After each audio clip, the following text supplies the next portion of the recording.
Oh, darling. Hello, darling.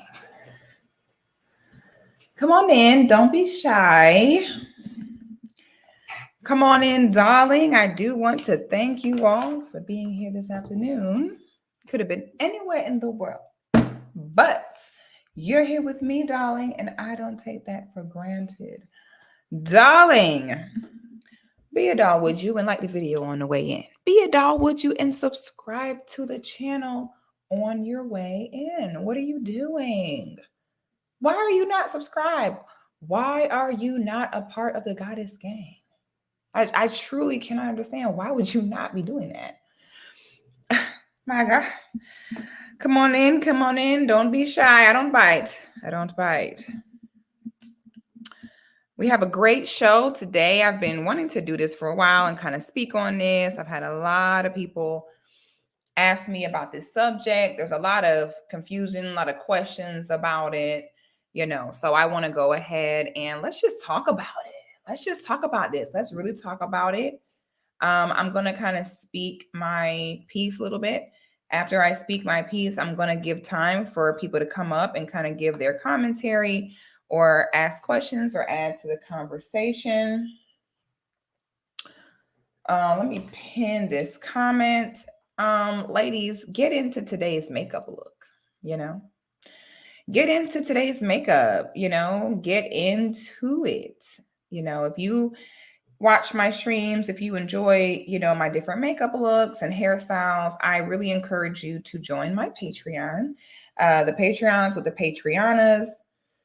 And the Patreon is dope because I get ready for my live streams live on there.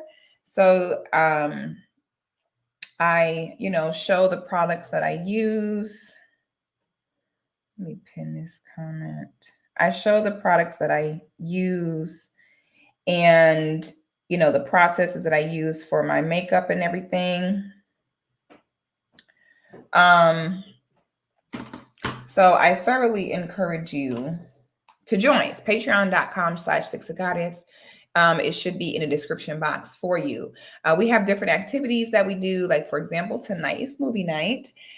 So we're watching a show on Netflix and we're kind of like, I give my commentary on the show and we are in there learning the game. Okay. We are in there really learning about how to improve ourselves as women by kind of watching other women and the mistakes they make and looking like, okay, so that's what we don't want to do.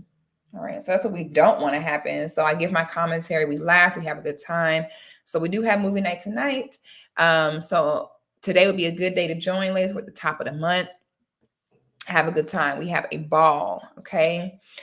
Shout out to the mods. Shout out to the Patreonas in the chat.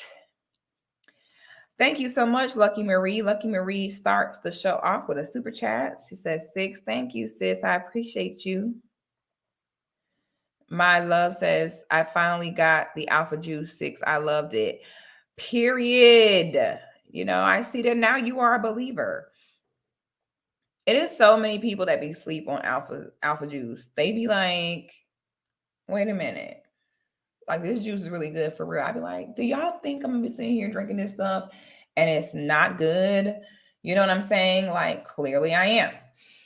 So, I'm glad that you guys are trying it and you guys are enjoying it. I love alpha juice. So I'm so happy that you guys are getting your hands on some. Matter of fact, let me get my hands on mine. And where did I put my straw? I think I lost my straw. I have so much junk in here.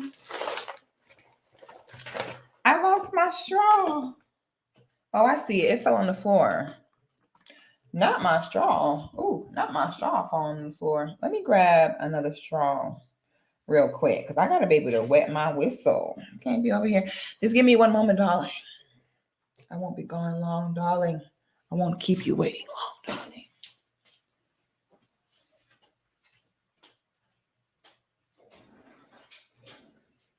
Okay. So,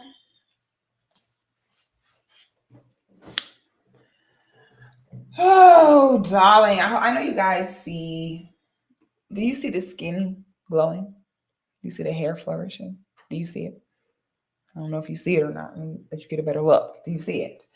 You know, a big part of looking good and keeping yourself up is what you put in your body. There's no way around that.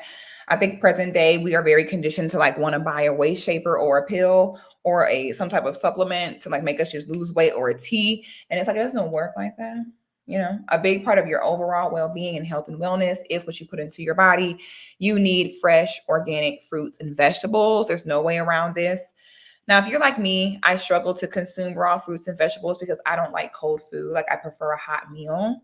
So I had to realize I may struggle to eat them, but I will drink them. I don't mind drinking something cold or, you know, room temperature, but I tend to struggle when it comes to food that way. So drinking them was ideal for me. But the problem with that was that I'm not about to be going to the store every 2 days, buying the stuff, juicing it. The equipment is expensive, it's bulky, it's the cleanup is hell. I'm not going to do all that. So I love Apple Juice because it's a Black-owned company that does all that work for you, and they literally just deliver your juice to your front door in a big silver football, cold and fresh. We're going to even help you out by saving you a few dollars, okay, by using my code 6GOD for $5 off your order, honey. Don't say I ain't never did nothing for you, honey. So today we're just going to have a general conversation about the claiming of FBA lineage. I'm trying to find something over here. Where did I put that? Okay, that did not work out well. How do I spell this? Oh, I cannot spell this. Why is it doing this? Sorry, y'all. I'm struggling right now. I'm trying to show you guys something. So someone sent me this and I thought it was very interesting. Here it is. I thought it was very interesting. And I want to kind of show this because this is the reason, you know, people like this and videos like this are a big part of the reason why the claiming of FBA lineage is an important thing. Damn, this thing got a lot of videos. How am I supposed to find a video? Damn, I can't even find the link that someone sent to me. Damn. I don't even know how to find the damn video. This is whack. Yeah, I don't think I can find the I don't think that I can find the video. But it was a video of a podcast of a group of young guys. I believe the guys were Haitian, and they were super young. Like these guys all look under 25, and they were having this conversation about how Black Americans are lazy. Like they were having this conversation where they were like, "Oh, our parents came here with $10 to their name when they were 21 and they picked themselves up and made something shake. So I just don't understand how these Americans can be here, you know, and be complaining about this and that. They're lazy, or this and that." And I said, yeah, see, this is why we got to go ahead and have a conversation. Now, let me tell you how important culture is for each group of people. For example, if you're getting ready to take a trip to the Middle East, everybody is going to research the culture there to find out what is and what is not offensive. Everybody on this planet understands that when you are entering someone else's cultural land, it is your job to educate yourself on their culture to make sure that you show them the respect they deserve while you are on their land and ingesting their culture in any way, shape, or form. Okay. Everybody pretty much knows that. And when you go to a country, you cannot go there and disrespect the people who are from there. You just can't do that. You have to go as far as to educate yourself on, hey, this may fly in your culture, but just so you know, this doesn't fly in that culture. In this culture, they do it this way. This is universal. Everybody understands this. And everybody gatekeeps their own culture. You see what I'm saying? You can't get online and try to make some jollof rice without somebody from Nigeria correcting you and saying it's not real jollof because you didn't use this and you didn't use that. Like, people from other countries have no problem letting people outside their culture know when they're messing it up. Okay. They have no problem letting you know when they created something or something was their idea. It's not a problem. And everybody pretty much knows that if somebody from that culture comes to you and says, hey, this ain't it, that you have to respect that. All right. This is not a complicated thing. Okay. Now, I just uploaded a video a few days ago, saying with a video saying, what is the problem with FBA? I'm trying to understand. When I first heard about FBA, I didn't really understand what it was. I kind of was just like, I think my mind was programmed like most people mind is, like most FBA mind is programmed, that it is a free for all for us. And my first reaction to it was to be offended and to be like, and suck my teeth and roll my eyes like, ugh, like here we go again, like something else to divide us. And then use those same cliche talking points like the police treat us all the same anyway. So it's not like that's going to do anything for us. Like, I felt that same way when I first heard it, because we have been conditioned as Black Americans where we call our land the melting pot. No one else called their land a melting pot. Okay. There is no other country you go to where they say that they are a melting pot for everyone. No one does that. Because what happens is someone going to get lost in the sauce. If every group does not look out for and take count for the people in their own group, somebody going to get left behind. All right. So I'm sorry. I am so trying to find this video and I truly don't know how to find this video. I'm so irritated by this. So, just giving you guys a little background. Like I said, I'm not here to judge anybody who does feel like, oh, why is this important?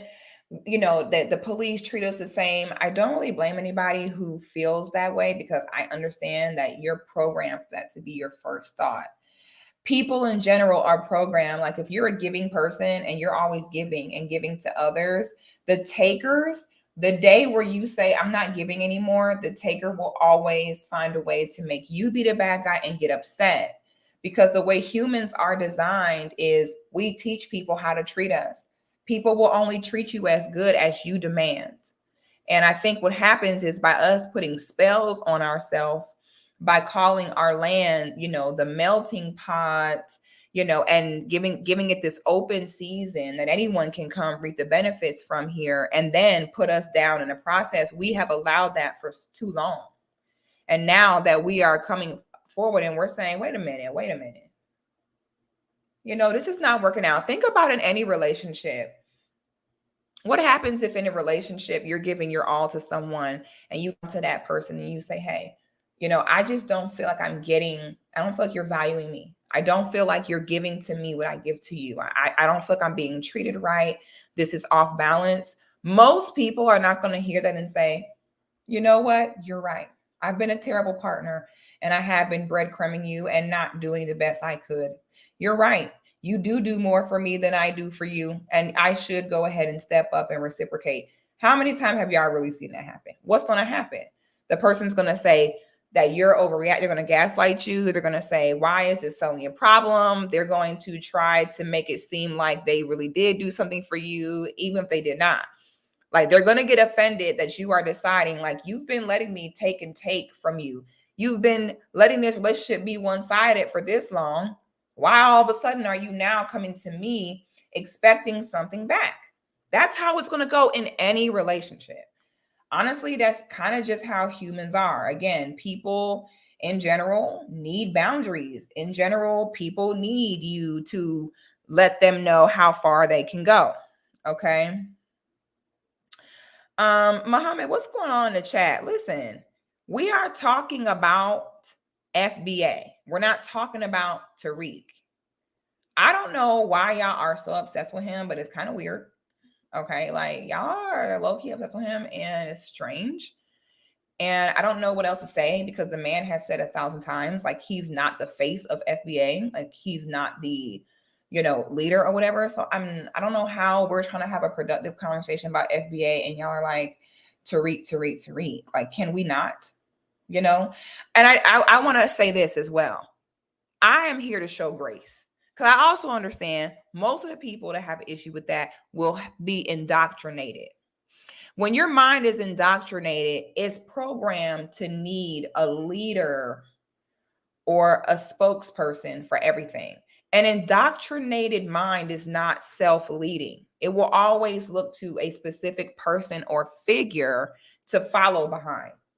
So I understand how most of these people are coming from religion and indoctrinated mindsets. And that's why when you hear FBA, you have to associate it with Tariq, because a lot of people are not mentally prepared to govern and keep themselves on code for a certain cause.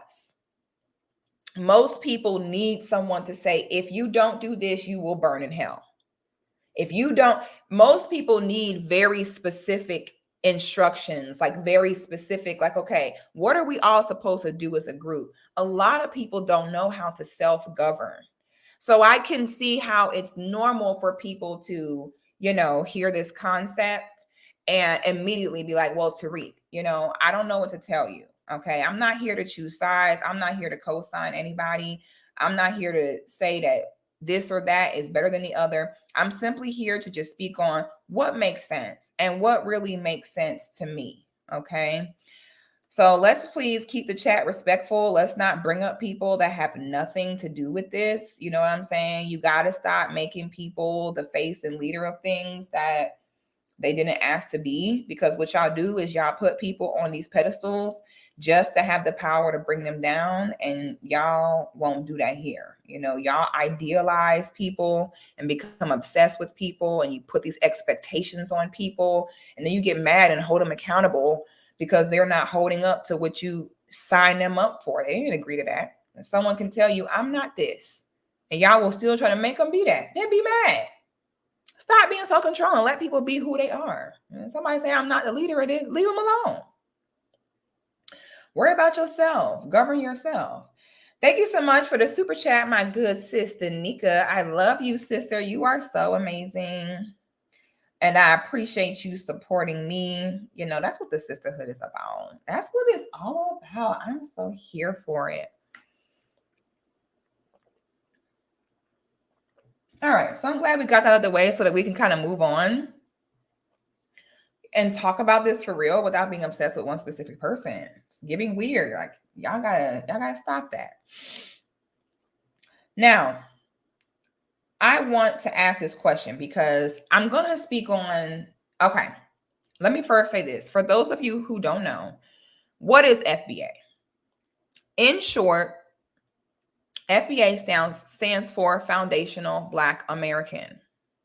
Now, I know sometimes when we say the term FBA, there are people who bring up the concept of EDOS. EDOS stands for American Descendants of Slaves. My personal opinion on that is that that was the right direction to go in. But when you reduce us down to specifically only talking about the descendants of slaves, you end up leaving out other groups of American Black people. American Black people were not only descendants of slaves. So to me, that is the biggest difference between FBA and EDOS. Is FBA is speaking on all Black people who made the foundation of this country, dating back to the 15, 16, 1700s. Whereas EDOS, to me, in its name, more specifically refers to the descendants of slaves. So to me, there is a difference. It's a slight difference, but it is a difference. I'm also big on spells. And me personally, whenever I'm not about to be looking at nobody and be like, hi, I am a American descendant of slaves. I'm not about to keep doing that. Like, do I know that happened? And it's a thing, I do. But am I finna sit there and put that spell on myself every time I speak on who I am? I'm not. I don't mind sitting up straight and looking at you and saying I'm a foundational Black American. That sounds prideful to me. Saying I'm a descendant of slaves, I'm not finna do that. I'm sorry, I don't care what no one say. I'm not finna do that. I'm not holding on to that. I'm not about to sit and act like I'm proud of that. No, nigga, I am a foundational Black American. Okay, you know what I'm saying? A lot of times people will hold themselves back from things that can be beneficial to them because they're more worried about how they feel about a person. Me personally, I don't care how I feel about a person. If there is information or a concept that's beneficial to me, I'm rocking with it. You know, I'm not that emotional to where I have to do all that. And I would encourage you all to do the same thing. Now, so a foundational Black American means that a lot of these companies present day, a lot of the structures here in this country were built by our forefathers. That's what that means. You know, a foundational Black American, it's not too hard to trace your lineage. And the reality is that if you have something or someone in your family that is non-FBA, most of the times you're going to know. You're going to know. You're going to hear about it. You're going to know about it. Everyone can go back and, you know, trace their lineage, which is fine. But to be honest, if you're in one of them families where it's like, okay, you from Detroit, your mama from Detroit, her mama's mama's from Detroit, her mama's mama, like most of the time you can pretty much guarantee it's probably not another ethnicity or lineage in there. Because if it was, you would probably know. Because other people tend to be very proud of their lineage and have no problem letting it be known. A lot of times you'll know by your last name. You know what I'm saying? If your last name is, you know, Johnson, that's a big indicator. And if your last name is Okoye, you know what I'm saying? Like, it's common sense.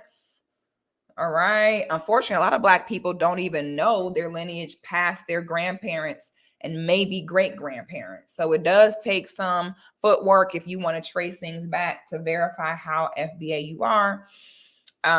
But it is available for all people. So it basically means that, again, you are generational here. We're talking usually between 4 to 6 generations. You should at least bare minimum be able to trace back here. The city that you live in can also be, and that your family is from, can also be a big indicator of if you are FBA. For example, 9 times out of 10, if you are from somewhere like Indianapolis, you are probably FBA. Okay. Places like Indianapolis, if you're there, you're probably FBA. If you live in Oklahoma City, high chance you're probably FBA. If you are from North or South Carolina, high chance you're probably FBA. You see what I'm saying? Now, we start talking about Florida, New York, California, then it can get a little, you know, it can get a little iffy. A lot of prominent FBA Black people migrated to Indianapolis to start new lives and new businesses. So 9 times out of 10, you from Indy, you're probably FBA.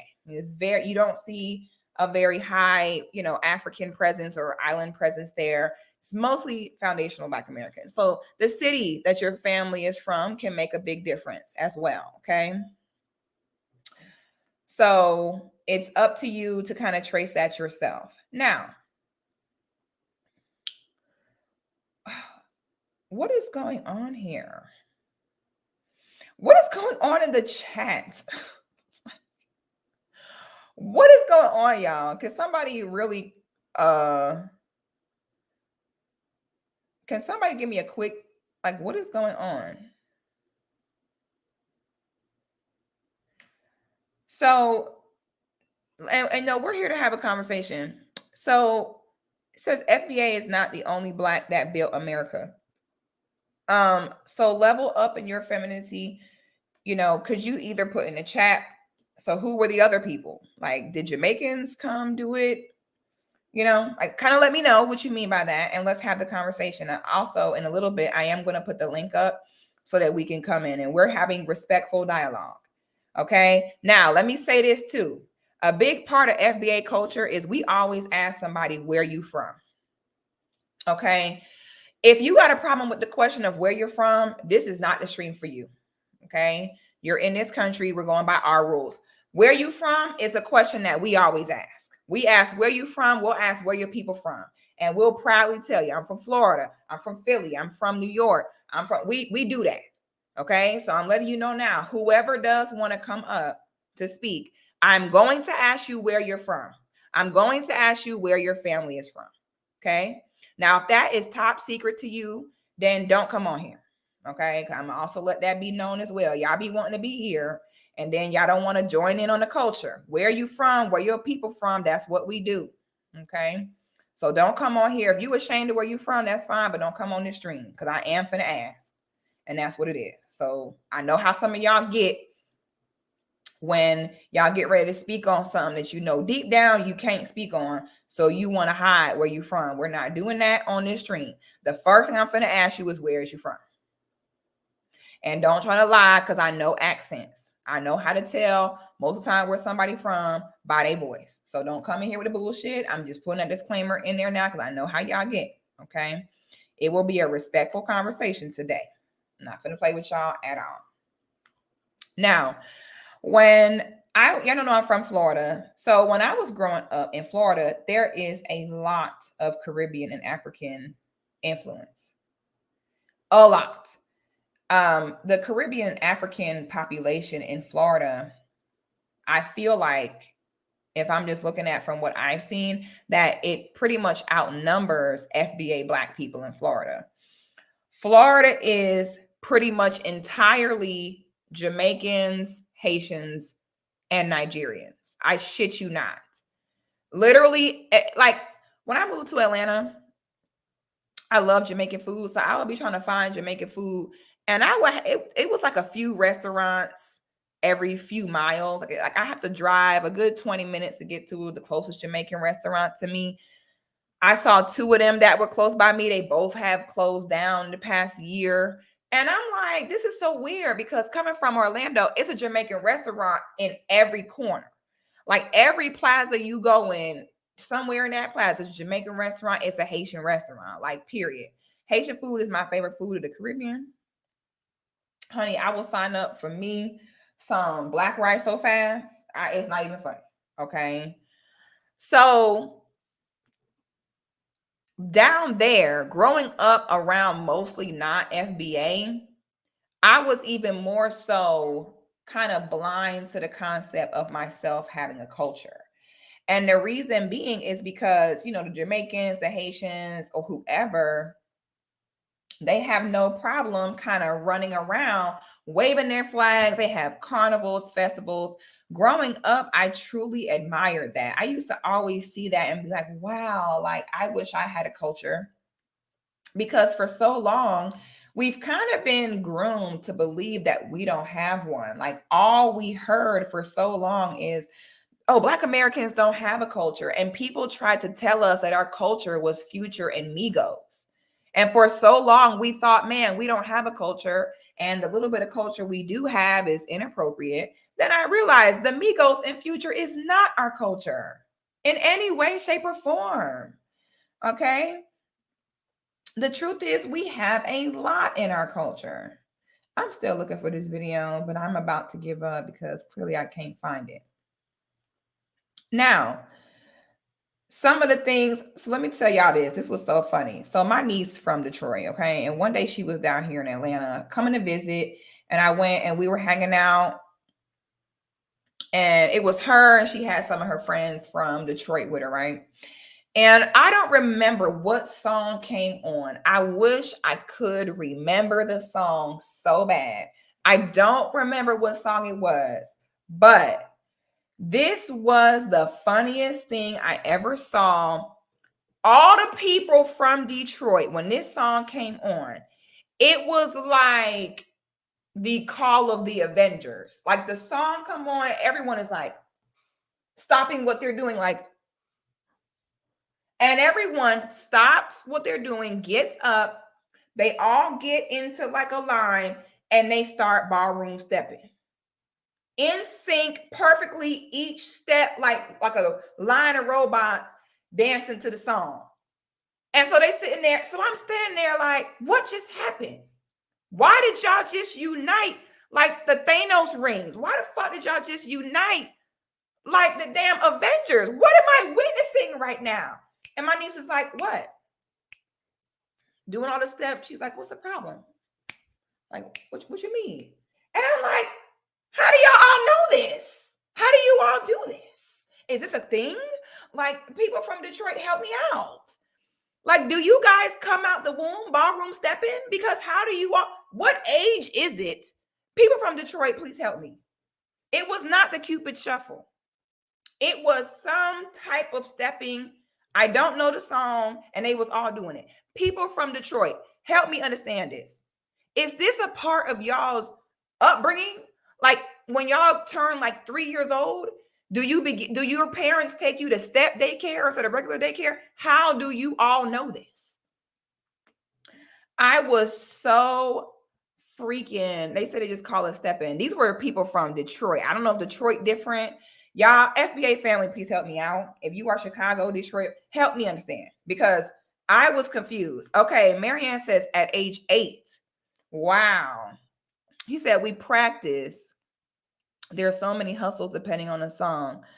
I loved it. I was sitting back and I was just like, I'm like, y'all teach me. I'm fucking it up, but I don't even care. I'm in there doing all the wrong steps. I felt if I just snap my fingers and just go like this, I look like I know what I'm doing. They was all making the same face too. You know what I'm saying? They was all making the faces like, they make this happy face, like, you know, and they doing their little dance. And I was like, let me just make the happy face and snap, and I'm gonna fit right in. Footwork all wrong, but I don't care, honey.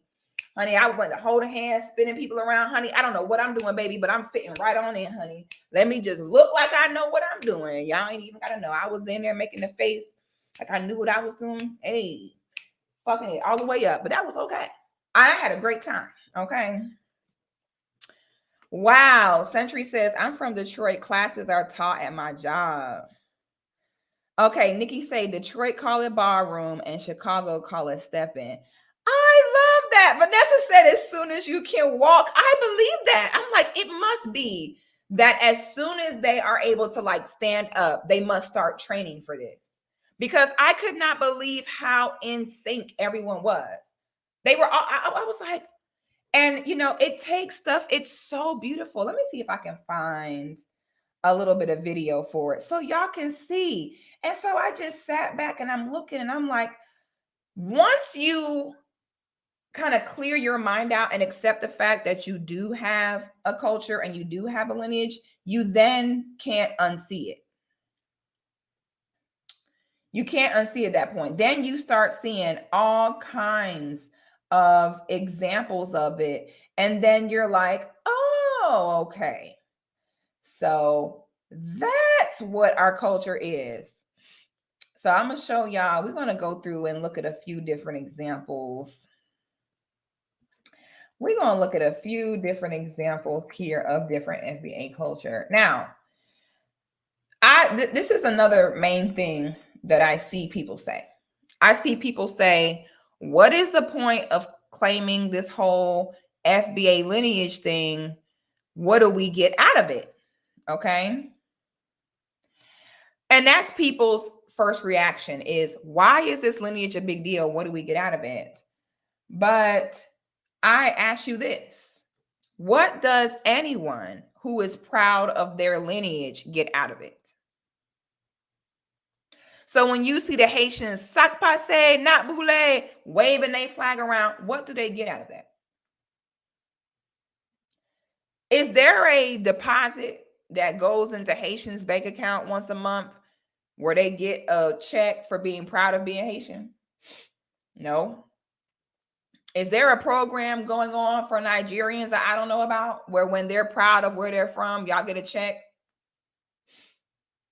Why is it that when other cultures are proud of who they are, that's enough? The pride is enough. But for some reason, when it comes to FBA culture, we got to have an incentive. We have to have a direct benefit of it. The benefit is pride. And I know the concept of pride is something that some Negroes don't have. And I get that. And I can't make you have that. Some don't care. Some Negroes, as long as they get the few things they need, they're good. As long as they get their few little needs met, they're fine. They don't care about lineage, pride. They don't move. They don't care about legacy, name, royalty. Some people just don't care. And I'm okay with that. I understand that not everyone is going to care, and it's fine. Okay. So please do not be so negative as when we talk about your culture as a Black American. Please don't be so negative to where you sit there and say, what's in it for me? The same thing that's in it for every other nationality on the planet. Pride. That's it. No, you won't get a check every month. Matter of fact, if there was any lineage to claim that could potentially put a check in your pocket, it would be FBA culture because we are owed reparations. So that's even more ironic is you be looking for an incentive and it's like, sweetie, okay, let me make sure this don't have no hold on. If I make sure don't have no music on it. So I was talking about how there's so many naysay Negroes where they be like, oh, you know, you ain't gonna. I'm trying to find which one got the most views. Why I feel like it's gonna be good. Um,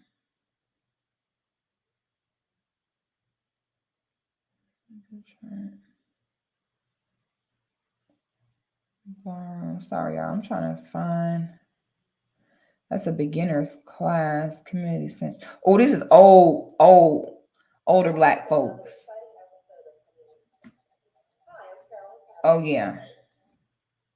Let me turn the music off. Let me see if they're gonna show it. What the hell is this? Hold on.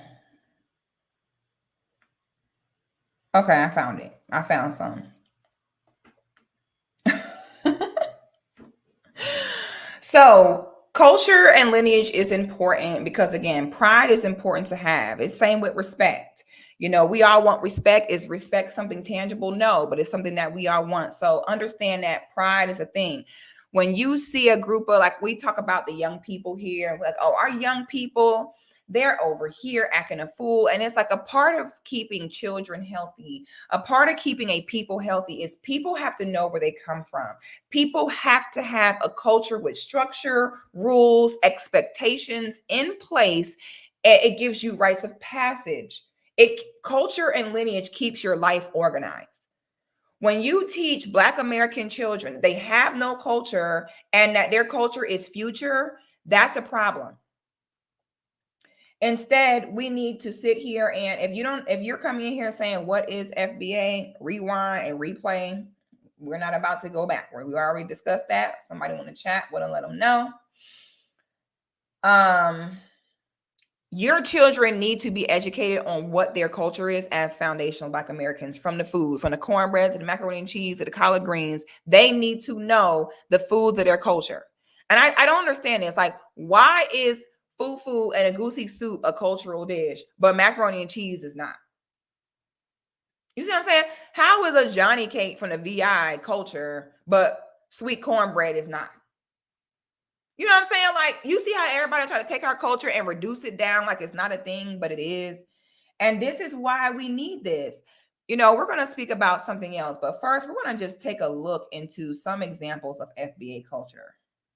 Okay, because I want you. So this is the Detroit stat. So I just was telling you guys the story about how I was out with some folks from Detroit and a certain song came on, and before I knew it, they was all doing this. I'm not playing the music because I don't want, music. Now, see, this is couples. Like the ones I saw, they weren't doing couples dancing. It was just like they were all individually dancing.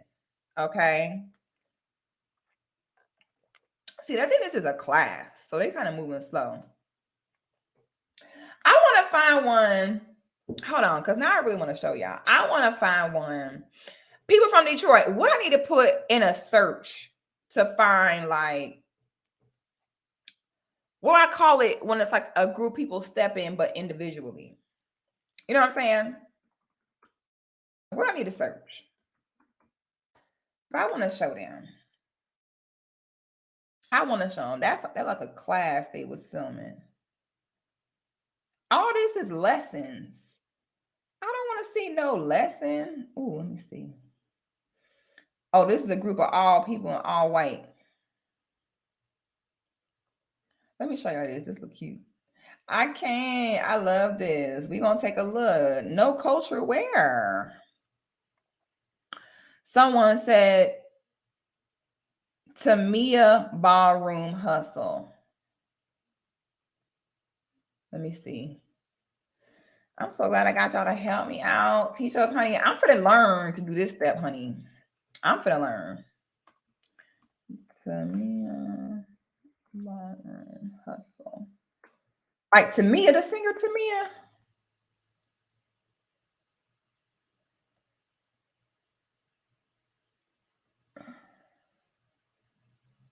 Oh, what y'all putting me on? What is this? Every time you think you know about FBA culture, here's somebody come putting you on to more layers. What is this? How did I never know that this existed? I'm obsessed. Hold on, let's look at this. I'm obsessed. What is this? I want to play the music so bad.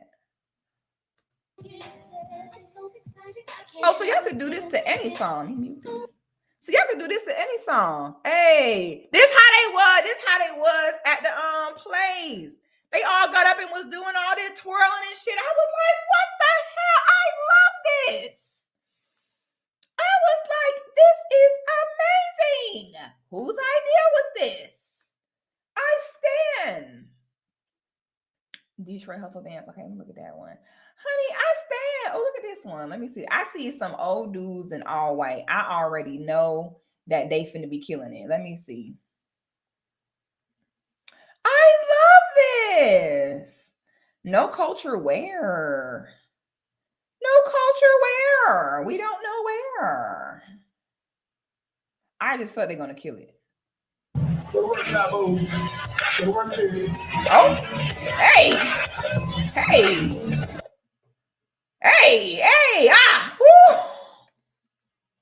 woo, y'all better kill it. Hey, boy, I knew when I seen the all white with them big ass pants. I said, oh, they finna kill it. I just knew it. So people from Detroit, how does this work? Can two niggas dance together like this? Inform us. I wish someone from Detroit was joining me right now to help us learn, because what is this? Can niggas do dancing like this in that culture? Like, do y'all allow that? What is this? Is this the thing? So can you step with anybody? I have questions here. Okay. Now, everybody, I want you to put, so now this is the Midwest representation. Now I want somebody from, someone said New Orleans, perfect. I need someone to give us some examples of West Coast FBA culture. Where else? We need someone to show us. To me, a big part of FBA culture in New York is the fashion. Okay. To me, FBA culture in New York, someone said look up Detroit Hustle. Let me look at that one too. To me, paid in full describes FBA culture in New York, period. Detroit. I am loving this. This is so fun to me.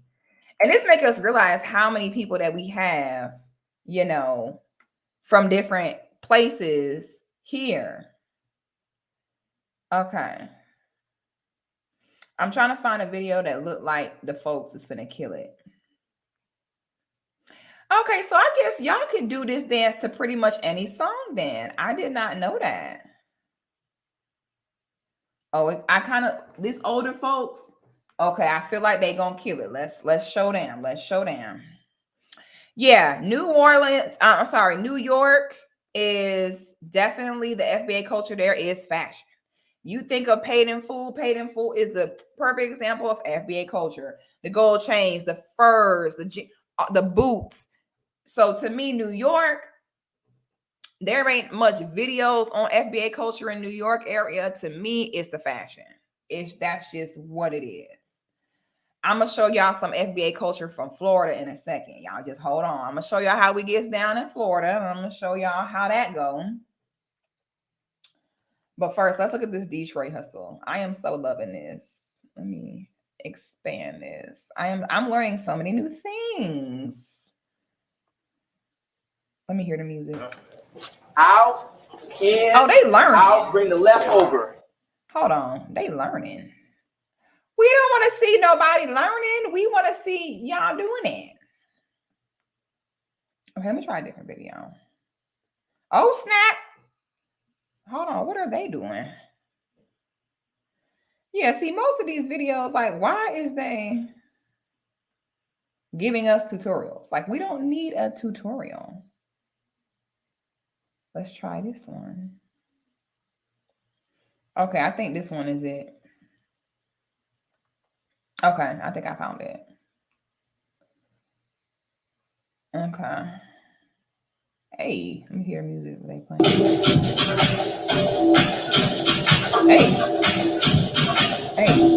Hey. Hey. Hey. Hey.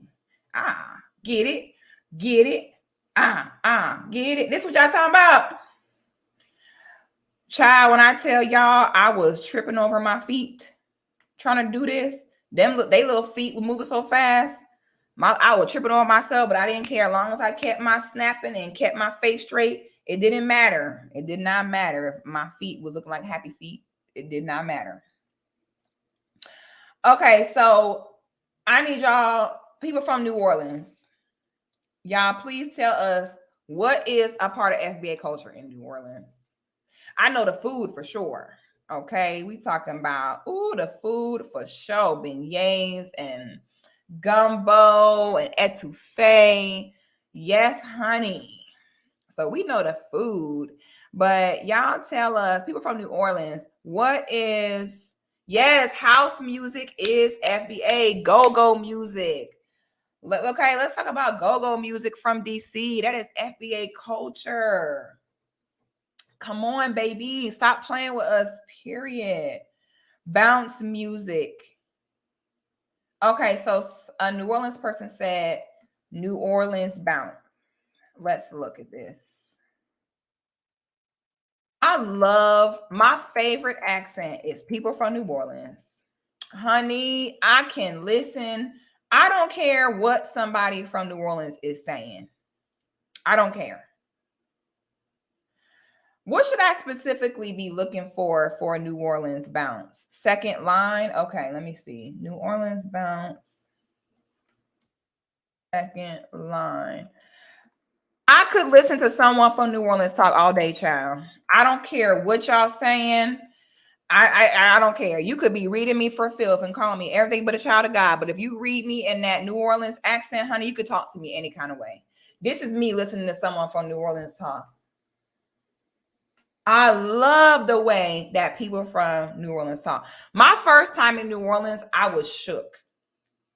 Because you know how, I'm going to give you an example. Hollywood. When I saw Hollywood on TV, I thought Hollywood looked like this grand place, Hollywood, California, and naming lights. And when I went to Hollywood, like for real in California, it was so gross and nasty and dirty. And I was like, this is not giving what it's giving on TV. When I went to New Orleans was in real life exactly what it was on TV and movies. Okay. I'm out on Bourbon Street, walking down the street. All of a sudden, niggas pull up and pop up and start playing in the band. And I was like, oh, so y'all dead ass do that here. Like you see that on the movies, like in New Orleans with the little bands and everyone on the street with beads and shit. Like you see that and you're like, no one really. Y'all actually do that. Y'all be in the middle of the street, pulling up and just, is that what second line is? Let me go ahead and find what it is. I was shook. I said, oh my God. The way you see them eat on TV and movies, how they really eat. Seafood. We went to the little seafood market. Man, I had a ball in New Orleans. I gained 20 pounds in New Orleans. I'll never go there again. New Orleans, if you're on a diet, don't go there. And all they do is feed you. And all they do is drink at odd hours of the day. Okay? They be selling alcohol 24 hours a day. I'm like, ma'am, it's 9 a.m. I don't want a slushie. Okay. My liver. Like my liver, you know, but that's New Orleans. New Orleans is exactly in real life how they picture it on TV. What am I looking at? What is this? Y'all, I don't even know what I'm supposed to be looking for when it says second line. What am I supposed to be looking looking for? I'm looking at these videos. What is the second line? Because I see like a video, like a band. Is that what I'm supposed to be looking for? Second line is fantastic. Oh, yes. Chopped and screwed music from Houston. FBA culture. Talk about it. There's some places that don't have FBA culture, like Montana. Do we have anyone here from Montana? FBA culture is cowboys. Cowboys, FBA culture. Rock music, blues music, jazz music. Y'all, I'm lost on second line. I don't understand what I'm looking for. Is it a dance? Is it a group? Oh my God, yes. Said in ATL, roller skating. Yes, roller skating is a huge part of FBA culture in Atlanta. Y'all, I went to the skating ring, the big skating ring Cascade. Honey, I got ran over twice. And I learned everyone from Atlanta know how to skate. Like, you're not from Atlanta if you can't skate. I said, they know I'm not from here when I got ran over on this skate floor. Skating is major FBA culture in Atlanta. You are so right. Second line footwork. Second line is a band type music. Okay, because that's what I'm wondering. I'm like, what am I looking for? I see a bunch of lines. Second line footwork. Let me try. I am learning so many new things today. I love this. Okay, let me see if I can find how to second line. This is second line.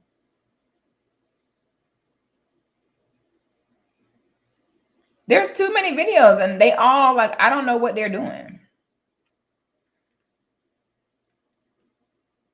Is it also called uptown footwork? How to second line, back jumping. I'm confused. Let me see. Oh, that's a short. Y'all, I'm struggling right now. Second line. I tried second line procession.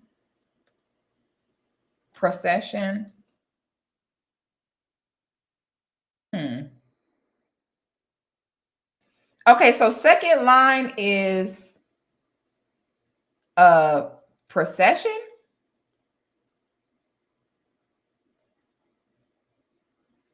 How do I make this bigger? How do I make this bigger? How do I do this?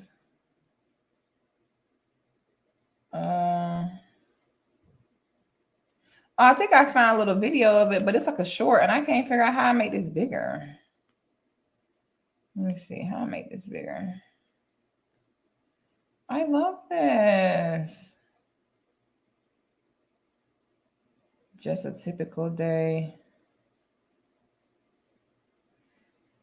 Oh, red beans and rice. Oh my God, how could we forget about that? Oh my God. Red beans and rice. I am trying to. I dare I say that New Orleans might be one of the top cities with the most FBA culture in one city. Dare I say?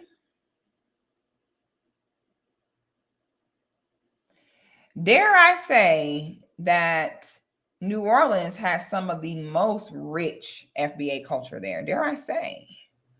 I'm looking at this. Y'all got so much stuff. I don't even know what to click on. Like, I don't even know, what am I seeing? What is this? It's so much stuff. I see people talking about bouncing, shaking and bouncing.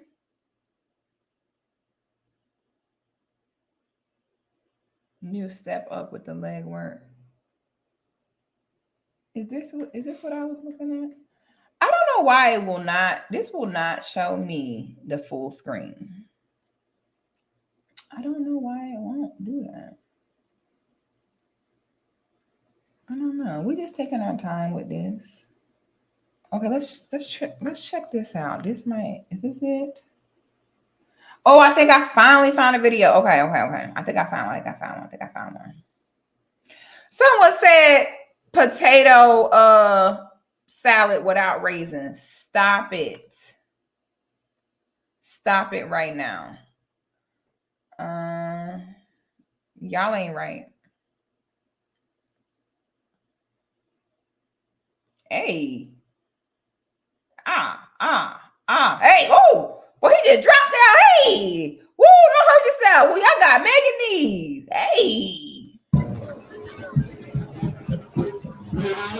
Hey. Well, I know y'all tired. Okay, so to be from New Orleans, you got to have good knees. Whoa, somebody just rolled in the back. Oh, look at the guy in the back. Look at the boy in the back. Baby, wait. Did y'all see him roll? Stop it. Stop. Look back here. You can see it. Woo!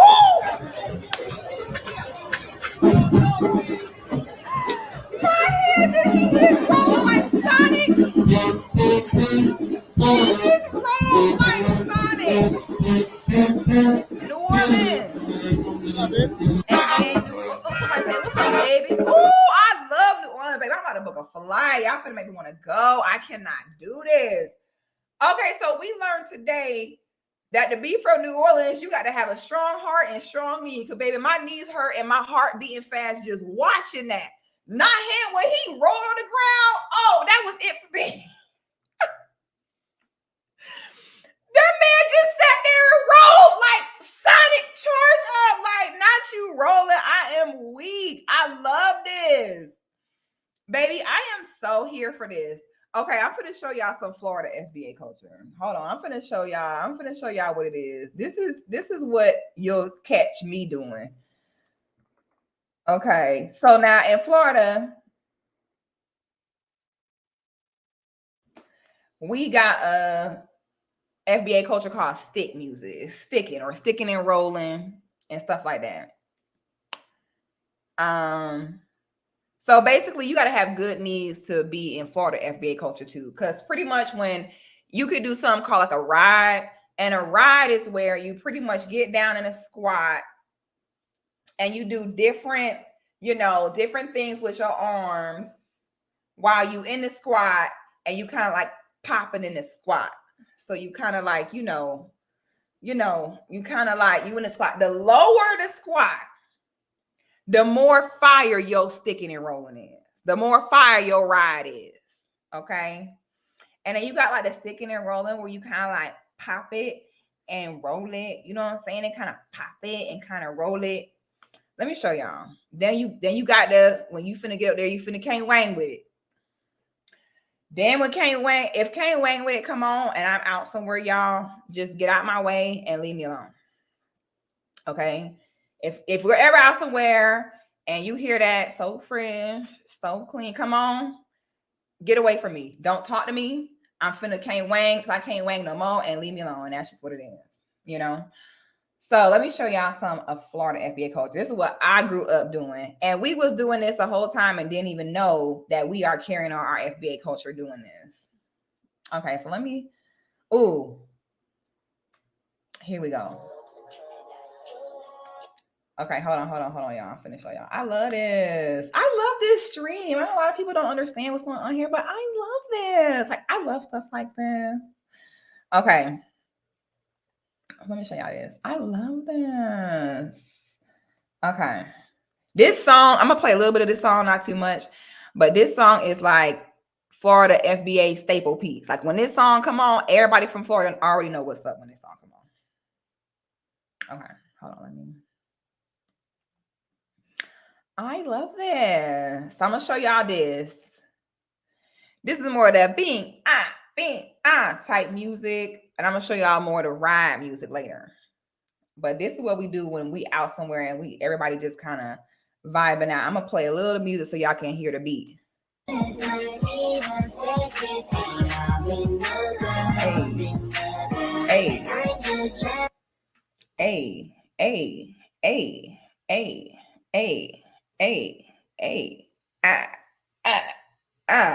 Get it, ooh, get it, ooh, get it, ooh, get it, ooh, get it, get it, get it, ooh, get it, ooh, get it, ooh, get it, ooh, get it. Oh, I gotta show y'all that too. Y'all, I'm so hyped right now. You better get it. So they ain't even started dropping to the ground yet. This must be the warm up. Let me see if they're gonna start doing the Lauderdale. There you go. Hey, I'm about to say, where the drop at? Where the Lauderdale drop at? I love this, honey, period.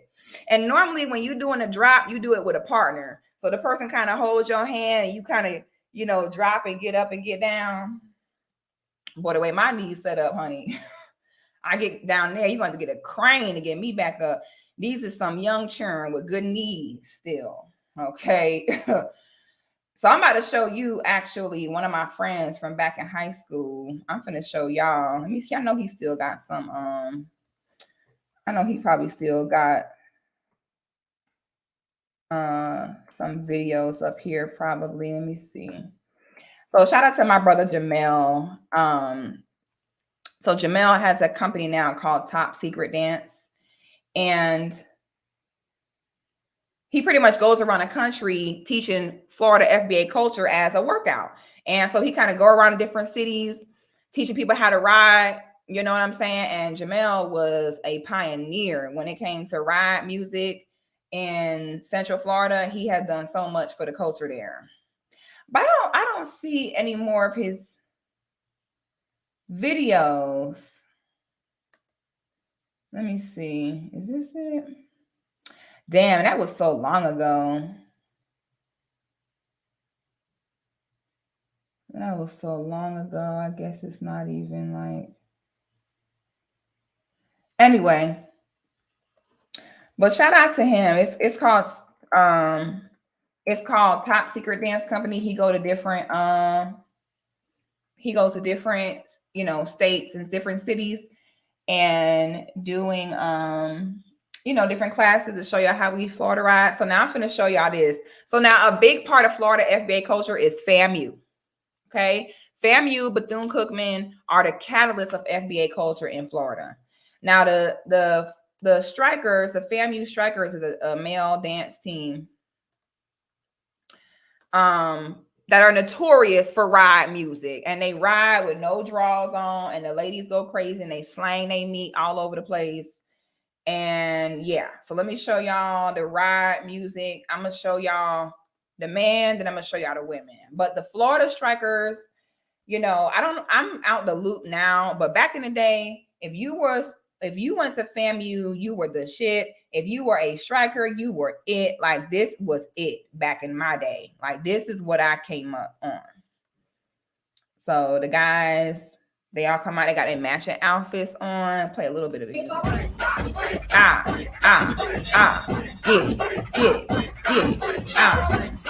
See, like the women, a lot of times, their ride will be lower than that.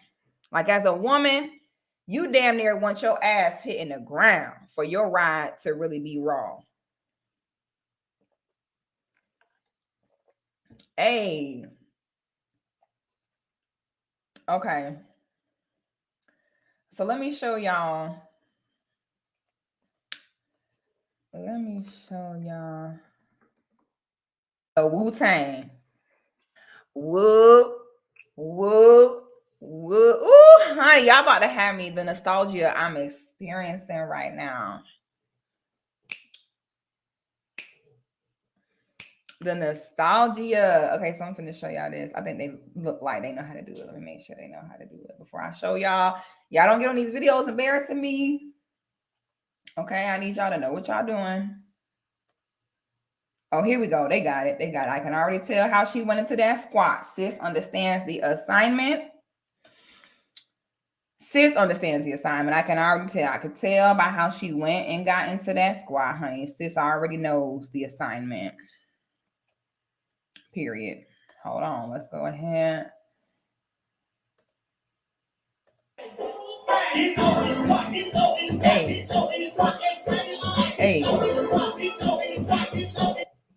Hey. Hey, this Florida FBA culture, honey, they got me messed up. See how they getting low like that? You got to get low. Your booty need to be hitting the ground, honey. The lower it is, the better. And see, it's so funny because so many cultures have, sexually suggestive dance moves and it's cool. But when FBA do it, our culture is trash. Okay. So we popping coochie all the way low to the carpet and that's wrong. You know what I'm saying? Hey, stick it in, roll. How she rolled it. That's when you stick it in, roll it. Oh, honey, don't get me started, honey. Okay, so the last one we're going to get is we need some West Coast FBA culture. Like somebody put us on. Vanessa says, I'm inspired. Shut up. I can't. Y'all, don't make me get up and start sticking and rolling for y'all. I'm not finna do it. I'm not finna do it, honey. But y'all, this is making me want to get up myself. I ain't gonna hold you.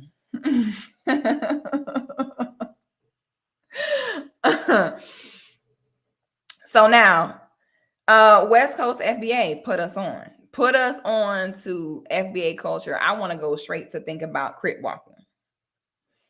I want to go straight. My mind goes straight to crip walking. Y'all let me know, am I right or wrong? Help us. Help us. See, we covered Detroit. Detroit gonna cover the Midwest. We need some West Coast. Like, who in here from the West Coast gonna show us what's going on? Show us. Yes, dancehall culture is way more sexualized than FBA culture. But for some reason, everything we do is so scrutinized. When there's many cultures, when you go to, that Jamaican dancehall culture, they damn near getting it on the dance floor in there.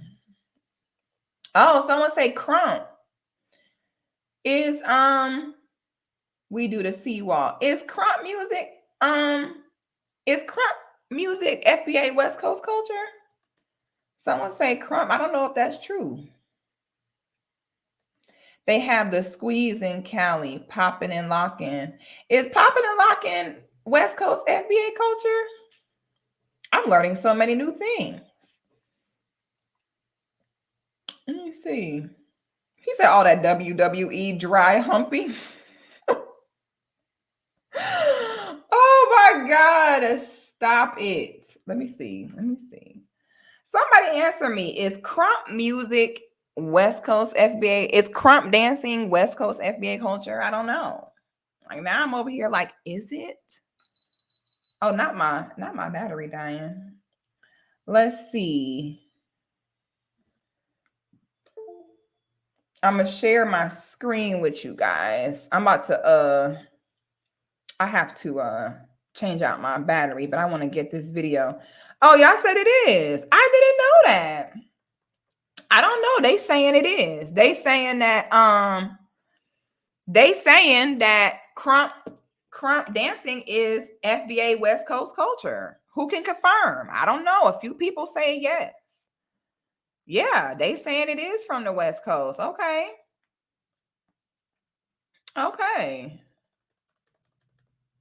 They saying it is. Okay, let's look it up.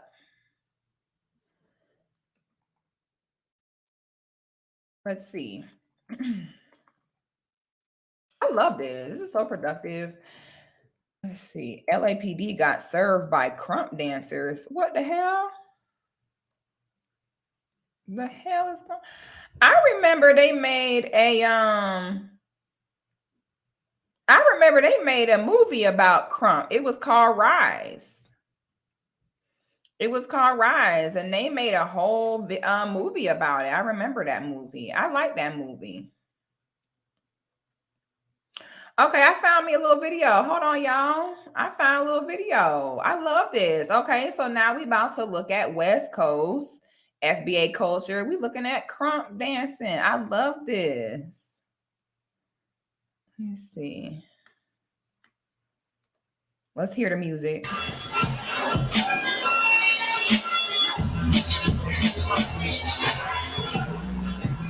Hey.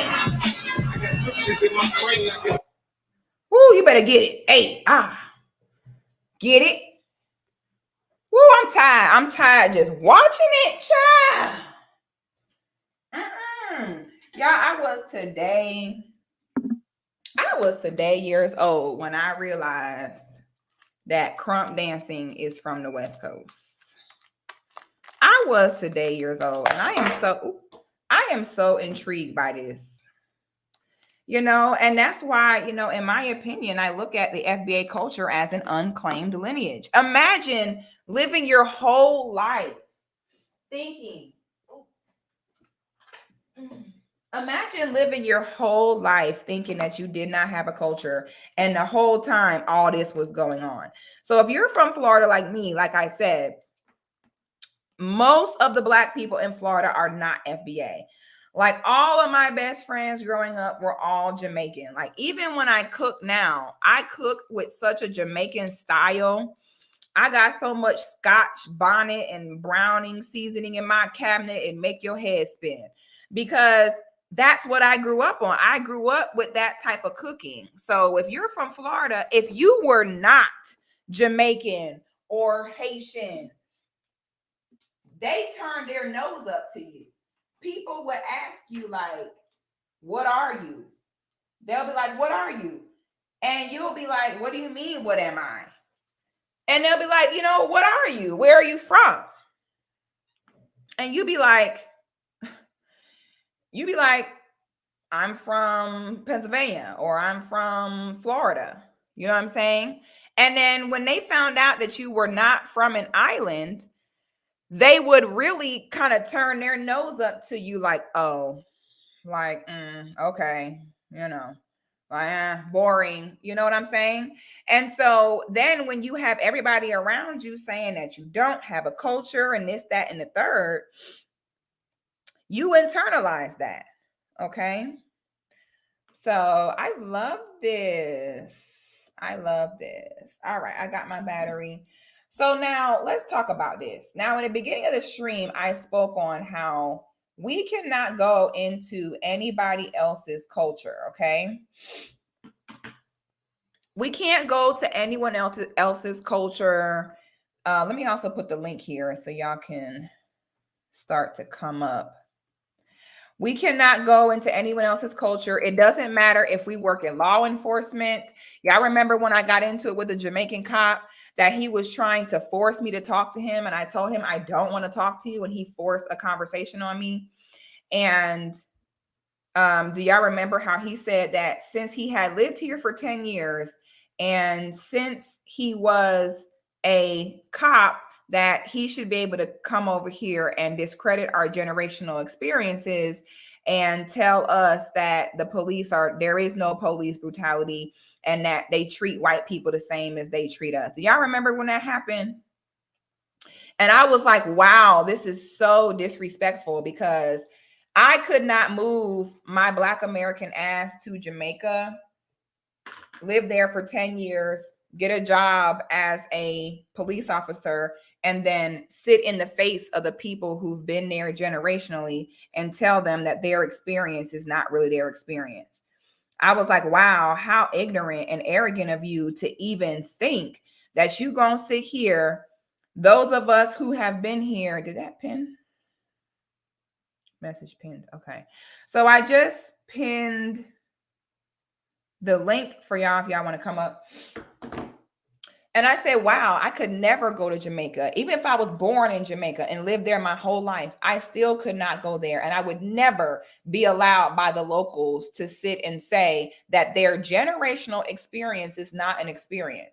I'm like, so why do you think that because you've been here for 10 years and because you're a police officer, that somehow what you're saying is fact and what I'm saying is not? Meanwhile, so many of us here as FBA have friends and family members in jail right now. They're unjustly given unfair sentences, harassed by the police. Our own people had to deal with dogs and hoses and fiery bricks through their windows to get us to this place. That was our ancestors that had to do that suffering. And then you sit here and tell us that it's not a thing and that it doesn't exist. The disrespect, so it's about this. People are not going to be able to keep coming here and disrespecting us. There simply needs to be a level of respect given to foundational Black Americans that foundational Black Americans give other people. I don't see foundational Black Americans moving to Jamaica and moving to Nigeria, busting in people's spaces and telling the natives there that what they're saying is invalid and what I'm saying is valid. There is a YouTuber named Jackie Aina. Jackie Aina's whole entire family is from Nigeria. Jackie Aina came up, she has a candle line. Jackie Aina came out with a candle line, and she had a candle. I don't remember what she named it, but if y'all know in the chat, if y'all heard about that story, there is something that she named that candle that apparently was a word associated with the SARS epidemic in Nigeria. And her parents are from there. I want to say she was born here. I don't know. But either way, this girl is Nigerian by blood on both sides. And the Nigerian people ripped her a new asshole for naming a candle some type of term that was slightly derogatory. Jackie is 100% FBA. I'm 99% sure. Her mom and her dad. Her last name is Aina. That's not an American last name. So I highly doubt that she's FBA on either side. I don't think she is. Okay. I don't remember what the word was, but the point is they lost their minds when she named the candle this. Okay. And this is someone from their descent. So I'm sitting there like, so whenever someone, even if they're from where you're from, uses a word that y'all find disrespectful, you check it and make them apologize. But yet you're supposed to be able to come here to the land that we built and developed and tell us to sit down and shut up and that we're lazy and we should stop complaining and gaslighting us that our experiences here are not our experiences. FBA are the only group of Black people who were able to fight for their own freedom, succeed, and are present day not starving. Let me say that again. You have Haiti. Haiti fought against them folks and won, but they're struggling. We are the ones who were able to fight, win, succeed, and present day, we're doing the best that anyone else is doing. I mean, this is just a fact. And if you think for a second that you don't have to put some respect on that, you're crazy. In the video I did, I used this illustration. I said, let's say you sit there and you work your butt off building a house. You're hammering, nailing, all this stuff. You finally finish, you build the entire house, and then someone walks in, sticks their toothbrush down, look at you and say, what's wrong with you? You so lazy. It would be like, man, excuse me? Excuse me? So how you, and not only this, how you gonna sit here and come and tell us what we need to do when most of your country does not even have electricity 24 hours a day? And then when you sit and speak on these facts, they translate it as hatred and divisive. It's not hatred and divisive, it's true. Most of the places in your country are urban and either have no power or power only for a few hours per day. If you cannot get that under control, how can you come to someone else's country who is 10 steps ahead of you and slather your negative opinion over anything? You can't do that. It's disrespectful. We're not doing it to you. Why do you feel you could do it to us? Why can non-FBA Black people not just say, we are thankful for Black Americans for making a way that we can come here and do better than what we would be doing where we came from? Because you do not see us moving there in droves. You see them moving in droves here. So that's all the evidence I need to know that you're doing better here. If you were doing better there, that's where you would go. So show some respect. I also spoke on how you have to keep in mind how a lot of people from, how a lot of non-FBA were brought up. A lot of times when you hear non-FBA talk, they tell you these terrible stories about how where they're from, they grew up in a dirt floor with sewage in the street and had nothing to eat. They tell you about that, okay? And a lot of times what happens in Haiti, Africa, and everywhere else is what they do is they go to where majority of the people live, because when we sit and we talk about different countries, they show us their tourist areas and their major cities. No, nigga, show me how the majority of people in your country are living. Same with here in America. Majority of people are not. I'm not going to just show you the downtown of every major city and talking about this is what America looks like. No, most people in America are not living in the downtown area of their nearest major city. Most people are living in the suburbs and rural areas. This is how it goes in any country. I don't know why when y'all show us Africa and Haiti, you show us the capital, the biggest cities, and make it seem like that's how majority of people there are living. That's not true. Majority of the people are living in suburb and rural areas. Like, cut the crap. Like, let's just be, let's be for real. Like, let's put the emotion aside and be for real. And most of those people don't have their basic needs being met for health, hygiene, nutrition. Why is it that you cannot sit and focus on that and take the knowledge you say that you have more than us and use it to empower where you're from? Why do you get a few dollars, come over here, and then you just leave where you're from for filth? Like, we don't need your help here. You need to go back where you're from and help there. This is not divisive. It's not emotional. It's just a fact. I don't understand this. Everyone come from a land for a reason. It's how you stay organized. It's how you make sure that everybody's needs are met. You cannot just have things be a free for all and be like, everyone just help each other. No, you need to organize yourself. Okay, we're here on this land. We'll look out for us here. You look out for us there. A big part of supporting each other, because we get this idea that, us, roping off and claiming our own lineage is divisive in some way. But you have to look at it this way. When you keep things divided, that's how everything gets tended to. This idea of we should all just hold hands is not necessarily realistic. The best way to support one another is to not get in each other's way. Okay. The truth is that we are behind as a people in general. Okay. We're behind in general. We have a lot of catching up to do in general. So therefore, we don't really have time for people to be trying to, come over here and come over there. I think everyone really needs to focus on where they're at, apply their knowledge and resources to making where they're from better. Okay. That's just what it is. I got somebody trying to come on here. It's simply about pride and respect. You know what I'm saying? Reparations happen, great. If anything else happens, cool. Y'all be like, is it a political party? What's the benefit of it? What do you mean? You don't do that to nobody else. What's the political party of Haitians and Jamaicans? What's the political party? I don't understand that. Why do we have to have a paycheck and a political party for someone to acknowledge it or be on board? I simply don't understand this. We just asking for our respect. We just asking for our acknowledgement. Okay, you can still support each other, but I'm not finna sit here when an airplane going down, they tell you put your mask on first. I'm not finna be sitting here trying to save people when I got my own problems. Okay, the best way I'm gonna support you is by not getting in your way. The problem is a lot of non-FBA come here and get in our way, try to take our progress back. You come here, cool. But why do y'all got to come here and say that police brutality is not a real thing and white people are better and we ain't shit? That's where things go left. Okay. Now it's time for us to see what you can do for us.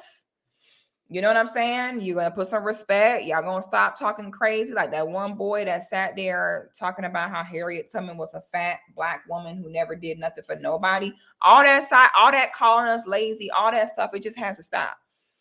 And we just need to be respected how we respect everyone else, because y'all ain't got no problem checking FBA when we use a part of your culture, speak on a part of y'all culture. Y'all have no problem letting us know anything. Okay. So it really is. It's not about supporting each other. It's about not getting in each other's way.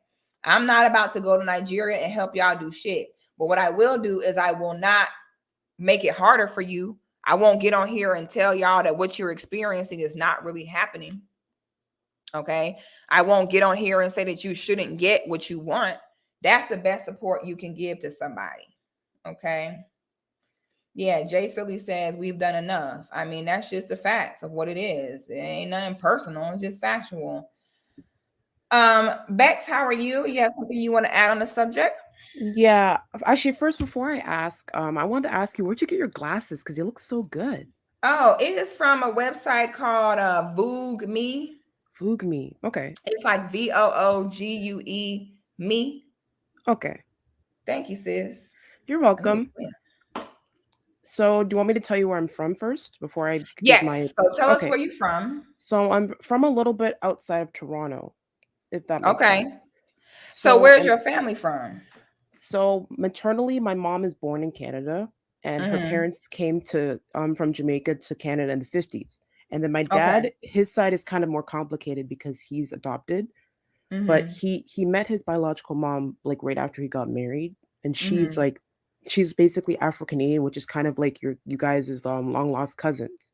So like she came during slavery to Canada. Okay, to Canada. Okay. It's a lot Yeah. of Jamaicans in Canada. Yeah. No, but I'm saying like Mm-hmm. my dad's mom biological excuse me, my dad's biological mom is basically a descendant from the slaves of the United States. So he met her and I think he talked to her, but like he never grew up around her. Mm-hmm. So basically I'm kind of a mix of both, if that makes sense. Okay. So I wanted to know your opinion on like basically Afro-Canadians and what you think of them. Because I respect the FBA movement and stuff, and I want to know your opinion on like what they are and how they fit in the mix and stuff. I mean, I've never even heard of that before. You said they call Afro-Canadians? Technically, like, because obviously they don't have citizenship in the States, so they would be Canadian, but like they're like, if you look at Dwayne Johnson, his dad is descends from that subgroup, if that makes sense. I've never heard of them. But So like, I mean, I don't feel no way about any of my people. I love everybody, all melanated black people. Like I love my people. I just understand that all my people can't go. But from what you're describing about me, it sounds like they're not FBA. what do you mean? The Like, can you African elaborate? Canadian people, like, are you Mhm. asking, are they a part of FBA? Because it doesn't sound like they're really like FBA. Well, technically they are because some of them, like for an example, Terry Tubman's niece is buried in Ontario, Mm-hmm. and a lot of their culture, like somebody mentioned, the Tut language, is part of the FBA culture. Some of the elders spoke that, Mm-hmm. and also they're historically they've been kind of treated the same, similar to you guys. Like they had towns and they were like destroyed and stuff. And similar to the Negro Baseball League, they were the Mm-hmm. first people to have a hockey league, and they look. A lot of people think that this group created hockey. Oh wow.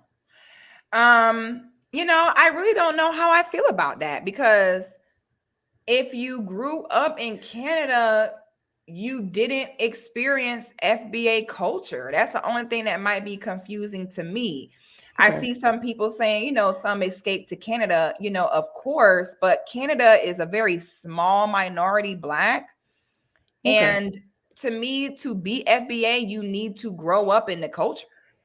Okay. Like that might be your lineage, but people from Canada grow up very differently than us here. So I don't know how to feel about that. I don't know.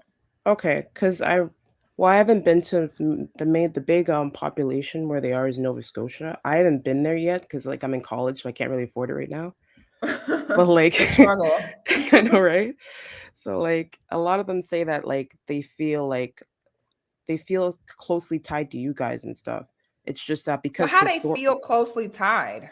because a lot of their descendants came from a lot of the southern states during the colonial times and stuff. And like I said, they're kind of treated Mhm, similar to you guys. Like there was this big in the capital of Halifax in Nova Scotia, there was a black settlement, and mhm, in the 60s during like the what's it called a lot of the racial stuff that was going on at that time and urban mhm. development, they destroyed the whole town and stuff. Like they literally bribed people, and one guy went to the hospital, and he came back, and his house was bulldozed over. So Oh like, wow. so that's what I'm saying. Like I feel like it's similar. Like I'm not trying to like leech off another group, but I'm saying that like I just want to know like how you feel about that and like in the Yeah, I'm gonna say I'm undecided about that because I do understand that technically Canada is considered to be a part of North America. yeah. I do understand that, but see, this is where it gets tricky because I personally do feel that to be FBA, you Okay. know, generations from way, way back must be from here, raised here, lived here, and you need to as well. I don't know. I feel like a big part of being FBA is absorbing the culture. So if I am raised in Florida and somebody else raised in Toronto, that's going to be a big difference. No, You but know it's what I not. mean? It's not me. It's just I'm just wondering for. No, It's I'm not not just. saying you. I'm not saying Yeah. you. I'm just saying in general. Like I've met Black people from Canadian, and I'm gonna be honest with you. A lot of Canadian Black people be kind of off to me. Like they What do be you? kind of weird to me, and I realize it's weird because y'all clearly grew up differently than we did. But I be seeing Black folks from Canada. A lot of time I could tell they just have a whole different twang, a whole different swag. So I don't know. I would say that they are technically FBA, but when if that's the case, FBA are technically African. That's So true. is it really about, you know, your genetics, or is it more so about where you built generationally that shaped you into who you are and you contributed to that land? I mean, depending on how far back you. Well, it depends on when they would. Because every situation is different. So like it would depend on how far back they're from, like how far back they came from. So I feel like it depends. Like this is not. I'm not trying to leech or anything. I'm actually serious No, because. I'm actually glad we're having this conversation because you're bringing up a aspect of this that I had not thought of before. You Yeah, that's know? what I was confused about. Because like I personally, and I wasn't raised to think that you guys or any other group is inferior or anything, especially if you came during the 60s and stuff. You saw what was going on TV. Like you saw what was going on in the States. You can't act ignorant to that. And Okay, I'm gonna also give you. be I'm because there's certain tests we can give people to see if they FBA. no, Okay, what I'm saying is what like movie? What? Let me ask you this. What movie is this line from? What is that? Velvet? I don't know. What movie is that from? I actually don't know. You see? So to me, Okay. that's you're not FBA. Like, I'm not saying you, and I'm not saying you, Yeah, but yeah, I'm it's not making the yeah. point of FBA people, every FBA person know that line, know what movie you're from. Y'all put it in the chat. If you're FBA and I say that, you know exactly what movie that is. To me, that's the difference. Here as FBA, we have a different culture than Black Canadians. So Oh, I okay. love you bringing this subject and this question because I had not thought about this. And it brings up a good point. I'm going to really meditate and think about that. But you brought up a whole different perspective, you know? Yeah. Yeah, I just because I But thought of I this. appreciate you, sister. Thank you. Yeah. Okay. Okay. Have a good evening. Thanks for coming on, sis. You have a good one. Yeah, like I feel like, you know, we can really give people tests to tell if they FBA. Okay. Ain't nobody coming to see you, Otis. What movie is that from? You see what I'm saying? Like, I'm gonna ask you how you make macaroni and cheese. You know what I'm saying? I'm gonna ask them, do you put eggs in your macaroni and cheese? How many eggs do you put in macaroni and cheese? You see what I'm saying? Like there's certain questions that you can ask someone and you're gonna know if they FBA or not. Okay. And I said, boy, everybody FBA know that line. Yes, the temptations, honey. It's just certain things you're gonna know. So that's a very good question. See, now I love that she brought that up because now we have a whole different element to this. Can you be FBA if you from Canada? I don't know. That can get, and this is not to offend nobody, but I'm just keeping it real with y'all. I ain't never met a Black person from Canada that was not weird. God forgive me. My Canadian Goddis Gang, I love you guys, but I'm just gonna keep it 1,000 with y'all. Canadian Black people be a little weird. A lot of Canadian Black people I've seen they married to white folks. They love to swirl.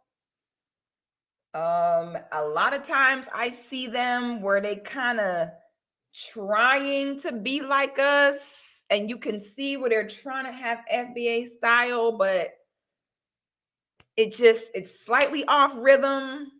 I don't know. But see, that's why it's good to have these conversations to figure it out. I'm with you, Aaron. Aaron says no, because they ain't suffered through nothing. I feel you on that. They haven't suffered. Like what's name just said, the cultural differences are major. Yeah, I don't know. You ain't know what is that velvet came from. You didn't know. So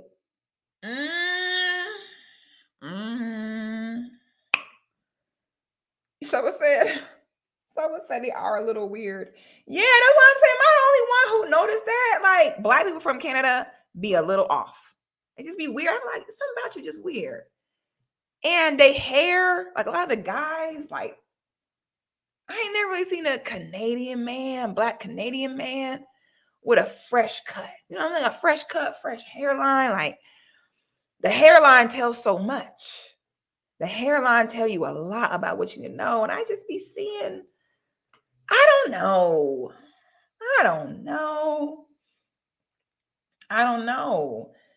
Jay Shine, how you doing? Hey sis, how you doing? I'm doing good, thank you. You have something you want to add on the subject? Well, first, before I get into what I was going to say, I want to just respond to what the sister was talking about a minute ago. Okay. Wait, first, before you start, where you from? I'm from Brooklyn. Where your parents from? Oh, I'm full FBI. I'm slave blood. Oh, honey, period. Okay, America, I just had to ask. Yeah. Okay, Yeah, so we got my mother's side is FBA. My mother's side is Tell us, what's the FBA culture in New York? FBA culture is a mix, because a lot of people in New York right now, a lot of them probably don't know it, but a lot of them are from the South. A lot of migrations to Chicago and Detroit and New York came from the South in the mid 1900s. Looking for jobs, and even into the 70s and 80s. Yeah, so it's a mix. I was saying earlier how I feel like FBA culture in New York is the fashion. Yeah, to me, New York is the capital of FBA fashion culture. It is.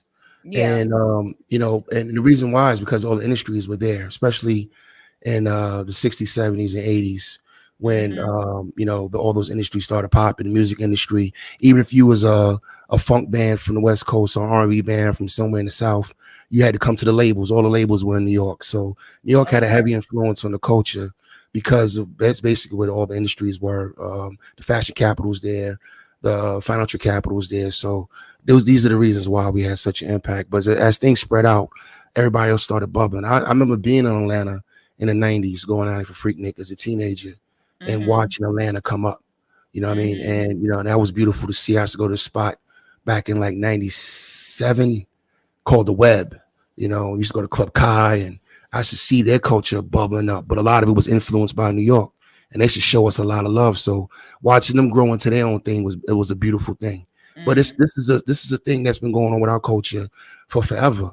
There was a time where West Coast and Midwest was the central. That was where funk lived. You know what I mean? So if you wanted to get into the funk scene and really be heavy and be bona fide in it, and get blessed, you had to go through those circles. Right. So yeah, and then same thing back to Motown and sax, and so our culture moves around. But it's all of us, and we all bring different things to it from different parts of the world. I was talking to a sister in the chat room about, the Bay. The Bay has done a lot. I'm from New York, born in 77, but I know that breaking was built on popping and locking from the Bay, and it's some of the slang, so there's been a back and forth with our culture throughout the whole, continent, and it's a beautiful culture. Right now, I'm in Europe. Yes. I'm in Europe, and I'm gonna tell you, I'm here to report. I'm gonna report to my family. Your culture was on full display this summer in Europe, from London to the Jazz Fest in Rotterdam, the North Sea Jazz Fest, to my time in Amsterdam, to my time over in Luz. I saw my sister Erykah Badu and Diana Ross in the same weekend over at the Love Supreme Festival. I mean, Chic tore down the house. Now Rogers is an FBA legend. You know what I mean? These guys were rocking. I saw her, a beautiful young sister, rock before Alicia Keys. Our culture was on full display every year in Europe. It's on full display in Asia. You can go on Instagram right now and look at the Asians in their own studios dancing to deep house and soul house music and 90s R&B music, dressed like us with the baggy pants and everything. Look at Korea right now. That's happening right now. You know what I mean? They love our culture. There's a party this Friday out in Frankfurt where they're doing an old school 90s R&B and hip hop party. And the commercial is showing all our video clips from the late 90s. Wow. Our culture rules the world. Wow. And the only problem that I see with us is that we have a problem loving each other and loving ourselves, because this culture, American culture, has taught you to hate yourself. It's taught you to be a crab in the bucket. Your culture is the most superior culture on the planet and has been for the last 100 years, from jazz to bluegrass. You know, I mean, it just doesn't end. I was in Paris at the Louvre, and there was a promotion for a gala that night. It was a fusion jazz show. These are rich people, rich white folk in France, showing up to hear your culture. It's yours, and you need to step into that. Yes. You need to step into that. And that's why I wanted to have this conversation. So many people don't understand why this is important. Having a lineage and a culture and an identity is the foundation of everything. You cannot love yourself if you don't love your lineage and culture. All those European women singing like our sisters. You know what I mean? You forget about the Jessie J's and the Adeles. It's you. You are the prototype, brothers and sisters. And it's something, you know, I have a saying, it's something about that Negro. That American Negro. It's something about that American Negro. Every form of music that has really rocked the world, from house to electronica, all of it came from us. We just different parts of the country. We given different phrasing and different, dimensions to what we started. And it all comes from gospel. It all comes from blues. And I'm gonna say this one thing to you, Six. This is very important what I'm about to say. Music is a form of self-expression. Blues and everything in that music has been built on, modern music has been built on our pain. That's how we got through 250 years slavery and 100 years of Jim Crow. We got through pain. That was our way of getting by, was through our self-expression, going to that church, going to that juke joint. That was how we got by. So when we see other people copying it, stealing it, you should feel some kind of way about it. It is yours. Yeah, it's what you come from. Every time you hear an old song from the 1940s, I want you to think about your great grandmother, what she was going through in the 1940s. That's how you should see music. That's how you should see it all. And just to answer what the sister said before I came on, and this is also important, we had a lot of black people after the Civil War who went to Liberia and other parts of the world because they wanted to get away from America. I can't throw no shade on that. The American process, but it was a horrible thing that we went through. But here's the thing. Once you leave America, you are now an expat. You have divested. You are no longer FBA. You became another national. A Liberian national is now a Liberian national. That means you give up all rights and titles. You understand? Like they say in English culture, right? You give up all rights and titles. Those of us who lived through this, like when you see a Kamala Harris, which is a very an affront to me, because her mother didn't go through what my grandmother went through. She's not us. You understand what I'm saying to y'all? Y'all should feel some type of way about that. All right. We went through something, and also not only that, going through it, we created the amendments that made the country better. We created the civil rights that made the country better. So every immigrant that comes to America is enjoying what we did, what our people went through, what we got hung for, and hold for. And that's just facts. That's history. Yeah, this is not a debate. That is the facts. So this is a very serious thing. And we got to start taking it seriously, and we got to start teaching it to our kids. My daughter is, matter of fact, I'll do this. This is me and my daughter in Egypt. I'm getting ready. I have a whole curriculum that I'm working on for my son when he get home from school to begin to educate himself on his FBA culture. Because he's also FBA on both sides. So I do think that as parents, that we do need to, institute our own curriculum into teaching our kids about this. Yeah, and play old music around them. My daughter can sing Patrice Rushen songs. She can sing cameo songs. She could sing Earth, Wind, and Fire songs. Matter of fact, she know that video they had, Let's Groove Tonight. My daughter knows the whole dance routine from that song. I love that. Good. You know what I'm Okay. saying? And she's only 19. So your culture, it permeates. It's so rich that even the old school songs, you can't deny them. They make you move. Absolutely. So because that's who we are. It's something about that Negro 6. All right. Mm-hmm. And I love the spin that Tariq is giving us with the FBA, because that's because a lot of people don't like the word Negro. I like the word Negro because it's a legal term. That word Negro is on a lot of bill of sales, it's on a lot of newspapers, a lot of postcards. You know what I'm saying? When they would share postcards of lynchings, and it was Negro, Negro, Negro. So don't run from that word. But I love the fact that FBA is a new spin on it, because it's a beautiful term, foundational. You are the foundation of America. Yes, know there's that. so much pride in that name. You can say that name with pride. It just sounds prideful. I love it. I appreciate your input, my brother. You brought so many gems to the conversation. Thank you. Well, thank you for having me, and you keep doing your thing. You're a beautiful sister. Really appreciate you. I wish you the best. Thank you so much, my brother. You have a good one. Brock Brown talking about this is all good, but FBA wants our money. What money? What are you talking about? You know what I'm saying? I don't really understand what y'all mean by that. That's y'all that come here and set up businesses, and we go to y'all business just for y'all to talk to us crazy. You know what I'm saying? Who could tell you? Y'all put in the chat. I ain't gonna say nothing. I ain't gonna say nothing. Okay. Y'all put in the chat on whether you consistently and in majority have a pleasant or negative experience when patronizing a Jamaican, Haitian, or African restaurant. Let's give an example. You talking about FBA want y'all money. What do you mean? For the most part, FBA support each other economically.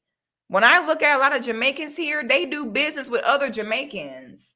Haitians do business with other Haitians, Africans, other Nigerians. Like, you don't typically see non-FBA people going out their way to support FBA Black businesses. But y'all come here and open all kind of stuff, and we patronize you just for y'all to treat us like shit when we try to give you our money. My favorite Jamaican restaurant is a restaurant in Orlando called Bon Appetit Grill. The best Haitian food that you will ever eat in your life. I don't even eat pork, have gave up pork for almost 10 years now. But when I go to Bon Appetit Grill, I will order me some griot with the quickness. I don't give a fuck. I don't want to hear it. I don't care about the parasites. I don't care about, oh my God, pork is bad. One thing I'm finna do is eat me some griot with some black rice with some pickles. And that's just what it is. With some legume. And I don't want to hear nothing from anyone. It's my little treat to myself. I don't care. I'll do me a little detox after that. But that food is so good that I deal with the abuse I go through when I go there. I have to get abused. And y'all lucky that food good. Okay? If Haitian food was not so good, I would just never go back to one again. But I have no choice but to go back because I got to have it, so it really sucks here.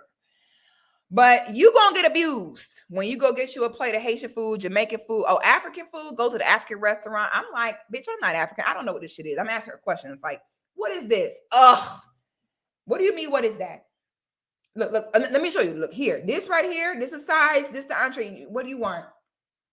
Talking in your language, talking shit about me. Bitch, I'm at your restaurant trying to give you my money. Why do y'all get so irritated with us, baby? I'm not Haitian. I don't know this language. I'm asking you, what is that? You got these Haitian dishes. I don't know what that is. I need a translator and then get an attitude with you. And I'll be like, oh, I don't get what you mean talking about we want non-FBA money. Where? I don't know why y'all cannot accept that you don't do shit for us. You don't. You would need us before we need you. I need you to accept that. You don't do nothing for us. When have we seen Africa invest in Black Americans? You don't see that? And that's why we have claimed our lineage now, so we can stop getting wore out. Y'all just wearing us out. I don't get that. Little Boss says, good evening, Six. I really enjoy your content. Thank you for the super chat. You're a beautiful, intelligent young woman. Would you ever marry a non-FBA man? Why or why not? Yes, I would. Listen, I love Black men. That's what y'all fail to realize. Like, Y'all give me the vibes like white folks. You know how white folks, when you sit and say you're proud to be Black, white folks be like, well, that must mean you hate me. And they be like, all lives matter. And you're like, it's not that I hate you. I'm just for my people first. And they're like, so you don't like me? And it's like, that's how I get when we talk about our respect as FBA. And then y'all be like, well, would you have a non-FBA friend? Would you have a non? Yes. It's not about not wanting to be y'all friend or not want to deal with y'all. All of my best friends, literally all of my best friends from when I was a little girl are Jamaican. I mean, I don't know what to tell you. I absolutely would marry a non-FBA man, but he could not be a coon. You see what I'm saying? If I marry a non-FBA man, he gonna show me the respect for my culture, and I'll show him the respect. I would not marry a non-FBA man that talk bad about FBA, think he better than FBA, or is going to try to tell FBA what they need to do while his homeland is in shambles. I would marry a non-FBA man who can respect my culture and lineage, just like I respect his. That's crazy to think that just because you proud of FBA, that is like, oh, I'm not dating or marrying a man that's not FBA. Like, get out of here. I love the Black man in general, honey. It's Black men for me. And why you don't see me up here talking about Black men conquered? I ain't for, oh, honey, I know I'm capping, because for sure, if nothing else, honey, I love me a Black man, baby. I ain't gonna sit here in front or play. I don't give a damn if he Jamaican, African, American, baby. A good Black man is a good Black man, baby. Honey, I ain't gonna hold you. Boy, I ain't finna cap with you, because I'm gonna have me one. I just don't know what to tell you, honey. I ain't even waste my time capping. Thank you for the super chat, Adrian. Adrian says, just showing some love, Six. I may not agree with everything you say, but I absolutely love you, and how you love Black people is beautiful. Best commentary on YouTube, bar none. Oh, thank you so much. And you know, we don't gotta agree on everything. I'm actually glad we don't agree on everything. Thank you for the super chat, Marie Jane, as well. You know, we ain't gotta agree with everything. We gotta, only thing we got to do is respect each other. You know what I'm saying? We gotta respect each other. Now, I will say, I would prefer to marry an FBA man. Let me say that. Would I marry a non-FBA man? Yes. The brother that's going to show up for me correctly and consistently is the brother I'm finna roll with, well, no matter where he's from. But again, he cannot be a coon. But I will say, I would prefer to keep my bloodline FBA, because I have pure FBA in all aspects of my family. There is no non-FBA nothing in my family. So a part of me feel like I would prefer FBA brother, so that we could, you know, keep this going. But I would have no problem with it as long as they respect my culture and I respect theirs. I was just in the Bahamas, and then Bahamian man almost had me ready to risk it all. I've never been so well taken care of in my life. If I even breathed wrong, they was like, do you need something? I was like, what the hell? I knew it was real when I coughed. I coughed a little, and Buddy pulled some halls out his pocket. I said, well, damn. I go down to the beach. I stood there for 2 seconds, looking to the left, looking to the right, trying to find a chair. It was 3 brothers that ran up to me, looking for somewhere to sit. Hey, get her up somewhere to sit. 2 other brothers came, carried the chair, the table, took my drink, put my drink down, put my feet up. They was trying to help me take off my shoes. Like, them Bahamian men, whatever problem you had, they was ready to solve it. Okay? A man's problem-solving ability is what turned me on the most about a man. It do it for me. When you come to a man with a problem or some form of chaos, and he able to take all that and come up with a solution and present it to you, and immediately you be like, oh my God, and then he fix it, and then you're like, that do it for me. It do it for me. You know? So I was over there in Bahamas like, finally, y'all know how to treat a lady. I was like, I might not go home. anything I wanted. I was at the bar sitting here taking a drink and then trying to fix my lipstick. They came with straws. Notice that you need a straw. I said, wow, my God. Child, they was not playing no games, honey. So I'm not sitting here to say I hate any of our brothers. What I'm saying is a lot of not FBA be coons, and I don't like that shit. And it's not about where you from, it's about where your mind is at. But I for sure would ideally prefer an FBA brother. Okay, blushing. Rachel, how are you? Hi, you would catch me right as I am ordering some food. How are you? I can come back to you, sis. You want me to come back? No, I'm actually ready. You sure, honey? I know you got to get your eat on, honey. That is a fact. You got something you want to add to the subject? I do. I wanted to jump on here. I usually just love kind of consuming conversations and not really actively being a part of them. I do want to preface the conversation. I missed bits and pieces of the different chat and some of the callers who actually called in. I am American by birth, born in New York, raised in South Florida, currently living in Atlanta. I think what you said about like educating family, educating your children are so important when it comes to your lineage and having that pride. Mm-hmm. I've only known American is as far as I thought. I thought I grew up as American as they came. In South Florida, we're mixing around, with a lot of different ethnicities and different cultures as well. But I went to a private school, so I know that my upbringing might be a little bit different, but I learned Black American as part of American history. And of course, but my parents being from another country, my parents are from Trinidad. Okay. Same thing like you, I will go get me a plate of some griot any day, some jean, Girl, any day, the whole anytime, honey. I don't anything, care about none of that. I get nothing. abused every time I go, and I still come back for more abuse because that food, That's a oh, fact. honey, when you get that bite with that griot where it's crispy on the inside, on the outside, and then real moist and juicy on the inside, and you get that scoop with that black rice with that pickles on it. Oh, I and love then tasso more dip than the it with griot, that but I won't hold with you. that legume on it. Oh my God, baby. Leave me here. Leave That's a me here, fact. honey. Haitian food is the best food of the Caribbean. I don't care what no one say. Y'all got me messed up. Honey, I'll get abused every time for that Haitian food. I'm not even gonna hold you. I will get abused and I will be right back there, baby. Like I said, I don't even eat pork. But when it comes to griot, honey, all my rules and standards go out the window. I don't care.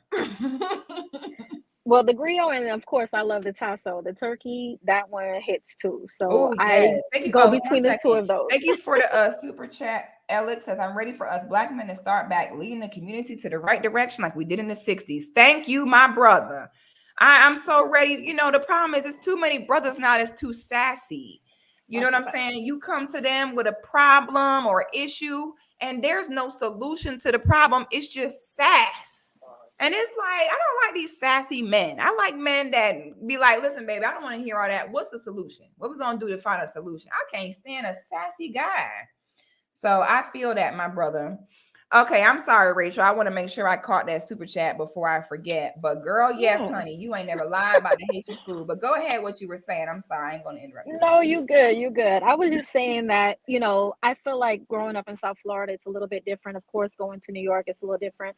Just like you said, in South Florida, a lot of people always ask, where are you from? And I'm like, I'm from Florida. No, but where are you from? And I was like, well, I was born in New York. No, where are you from? I'm Yeah. American. That's how I am. That's how I get down. So like I said, it's been a little polarizing for me to be in Atlanta. And this is kind of the first time I'm starting to figure out FBA, EDOS, et cetera, et cetera. And the only thing that I kind of wanted to offer, just again, even when you're talking about solution or like we talk about being on code all the time, right? Like I think Black is a culture. And I think if more people would understand and give a little bit more deference on both sides and just I always talk about being part of the diaspora. I know I can't claim FBA, but I definitely consider myself a Black woman by all definitions. And I don't think that a lot of time when a lot of people are having conversations and, not to throw anything to even some of the members of your community, it gets very wild, disrespectful when people talk about where they're from versus where they're not. I totally get FBA when it comes to wanting to, have that lineage and that differentiation when it comes to, like, if and when reparations was going to come about. But when it starts getting divisive, that's to me where it gets really ugly. And I've always felt like kind of a little bit left out of different conversations, a little bit left out of different things. But like I said, coming to Atlanta, it's one of those things where, and I mentioned it in the chat, and I said, a lot of people, this is the first time I feel like people don't rock with me here. And one of the persons made a comment back to me, but I didn't quite understand what they were saying. But things get very, very nasty. And I think that just as a Black person, I think being on code for what Black culture is, especially if you live here, and I'm all about assimilation. I get having, pride for whatever country you came from. I grew up, again, swearing I was American only to come here. And then same thing like what you was talking about, trying to look for maybe a Haitian restaurant, trying to look for other different cultural ethnicities and not being able to find it. That's when I'm starting to realize, dang, this whole time I've been repping for a Black American. Wow, I grew up with a lot more culture than I realized. And that's not to say Black Americans don't have culture, but even with you playing, the different variations in music or whatever, I always thought about Black America or FBA as a regional thing. So as a person looking in, trying to learn, trying to be respectful, definitely being American first, I think is very, I came on to this conversation to learn, and I love your definition of FBA, but then that kind of makes me feel like I'm encompassed a little bit in FBA, and I knew I wasn't EDOS, but, it feels like it's all encompassing. But I think maybe trying to stay tapped in on, for most people in the community, when they talk about things, to just be respectful. There are people who come here, and I'm first generation American, and I rep America like nobody else's business. I do think it's disrespectful for when people are driving around to have their flags hanging in the window or on their headrests or whatever the case might be. And like you said, you came here for a reason. My dad instilled that into me. What we were ascended to be homeowners, to get a piece of that American dream, we could have never have done those things in our countries respectfully, respectively, So I think it's important for people who are part of the diaspora to give love, but then also people who are FBA and or EDOS to also realize that you can't paint with a broad brush when you're talking about other people who are first gen, who embrace the culture and who really are trying to be respectful to the culture. So Well, see, that was the and only that's the input thing I is want to put I in. don't want to oversimplify this to where it's like, I'm not FBA. Do you like me? Yes, no, maybe. You know what I'm saying? I don't want to oversimplify it. I just want to make it very clearly be this. You have some first generation that the problem is they have consumed so many of their parents' horror stories about Black Americans. You see what I'm saying? You have a lot of younger first generation where their parents have told them the whole time, stay away from Black American people. They're dangerous. They're a bad influence. They're stupid. They're spoiled. So it really has to be held on an individual basis. The way I go is I go off of what it is in the majority. If I know that majority of non-FBA had parents that talk badly about FBA in some point, in some way, I know that they are prone to have some kind of, preconceived notions, and that we have to look out for it. That's my thing, is when it comes to divisive, Black Americans have never been divisive. We have never told other people that they can't come here. We've never had standards. That's the problem, is that now we're implementing standards and people don't feel like we're worthy of it because we waited so long to do it. But the only divide is on their side. The divide is not on the non-FBA side, on the FBA side. FBA people, we're saying that we love you all, we embrace you all. However, if you're on that bullshit, that does something to put us backwards. After all, the FBA did not get where we are by sitting down and shutting up and taking anything. We could have easily still been picking cotton right now if our ancestors did not sacrifice to get something that they would never see in their lifetime. I don't think we understand that. When our ancestors were here picking cotton, it took them to say, we are not going to get out of this situation anytime soon, but we are going to start to take the steps so that our descendants don't have to go through this. We don't necessarily do this present day. We want to work and get the benefits ourselves. So we never got where we were by our ancestors being selfish or by just taking what they were giving. We come from people who decided they wanted better and put forth the work consistently for generations for us to be in this place now. FBA is simply asking others to acknowledge that and not talk about us like a dog. So when you speak on a divide, you got to go back to your own people and talk to them about being divisive, not to us, you know? No, that's a good So, point. I definitely agree that that's how I learned about Black American culture. So I know that I'm probably a minority, but I feel like when I get on certain platforms and I'm just like listening, taking in information and whatnot, just to hear some type of vitriol that, you know, FBAs and or ADOS say about other people, I now totally tell get me that you're saying. specifically what the vitriol is that you're talking about. Like, tell me specifically, what have you heard FBA say divisive or negative about non-FBA? Like I said, for me, I try to kind of like not pay attention to a lot of things. And I know that if there is a person who is being ignorant about certain things, then it's overwhelming to try to hold a point on one side or the other. No, Like I'm I I'm said, asking specific. You said that you've no, no, seen no. FBA have. I'm asking Mhm. you very simply, like not long-winded. We got to get to more people, but very simply, an example of something you heard FBA say to non-FBA that was divisive. No, I was just trying to lay context in because again, if a person is going to be ignorant on either side, then sometimes it's No, you due to very say that. specifically said that you have heard FBA have some type of vitriol towards non-FBA. I'm asking you specifically, what did they say? I don't get why you can't just tell me they said XYZ. What did they say? A part Well, of me when people feels say like you other things, can't say what they said because a part of me feels like you know that what they said was in response to disrespect. So that but I that's think what that's I'm why saying. you're But going in that's circles what because you don't want to say, "Oh, they said this," because you know that what they said was right because probably someone non-FBA said something disrespectful. That's why you're like, no, I I'm just understand if both sides are being ignorant. Y'all have got to stop seeing FBA respond to disrespect and then labeling us as a disrespect. The way that life goes is this.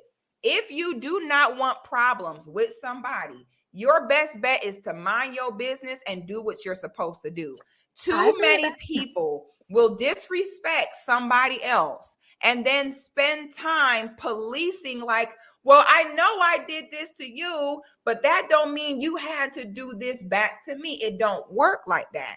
You cannot see FBA standing up for our respect, reacting to disrespect, and then say that our reaction to it is the real problem. No, the Okay. person giving the original disrespect is the problem. And if you are going to disrespect someone, you need to be ready for them to retaliate however they say fit. If you're not ready for how they retaliate, your best bet is to probably not disrespect them.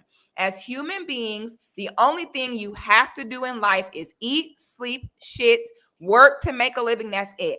Anything you do outside of that, cheating, lying, ignorant comments, scamming, anything you do outside of that, you went out your way to do it. It was not part of your everyday routine that you need to stay alive. You went out your way to disrespect someone. If you do that, you got to be ready for what come back. So I I appreciate agree you, with you. Rachel. We're going to move on here. You know, if you're going to come on here, you're going to say, oh, you know, I saw FBA being disrespectful in this way. You need to specifically tell me this is what they said. Okay. So you want to say something like, oh, well, I've heard FBA say that, you know, y'all come here and they be roasting people, or I've heard FBA say that y'all need to go back to where you came from. Yes, the FBA will tell you to go back where you came from if you sit here on our land, call us lazy, and say we ain't shit. If we lazy and we ain't shit, get off of our land. It's that simple. Go back to where you came from. So FBA saying that, it's not divisive to anybody. Okay. It's simply, people got to stop doing that, because people be doing me like that all the time. Disrespect the hell out of you. Then when you be like, oh no, I'm fighting fire with fire. Then they like, well, you didn't have to respond that way. No, you didn't have to try me. And don't ever let someone gaslight you like that to make it seem like they're supposed to just do you any kind of way and you just take it. No, then you the bad guy. Okay, y'all come here, disrespect us in crazy ways. We tell you, you got us messed up. And then y'all like, well, you didn't have to say all that. No. That's why you won't never see me try nobody. You won't see me try no one. You will not see me because I don't want to try nobody because I'm scared of how they might retaliate. I don't want to have to deal with whatever this person do back to me. I don't not fuck people over because I'm a innocent angel. I'm not self-righteous. Like, I never do anything wrong. I don't try people because I don't want to open up that can of worms. I don't want to try you because I don't want to have to deal with how you choose to come back at me. If people cannot understand that, stop trying people. Hello, the 18th letter. Yes. Hey, how you doing today, Six? I am doing good, my brother. How you doing? Yes, hello? Can you hear me? Yes, I can hear you. All right. Where you from, my brother? I'm from Chicago, Illinois. Okay. Where your people from? My people is from Belzoni, Mississippi, and Montgomery, Alabama. So you FBA. I'm FBA. You don't get no more pure than FBA. Yeah, you super FBA. Okay, my brother. So you have something you want to add to the subject?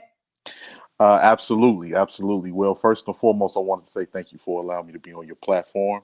First and foremost, and one of the things that I have to add to the subject is that the reason why we experience these issues is because of us not really understanding a lot of people's culture.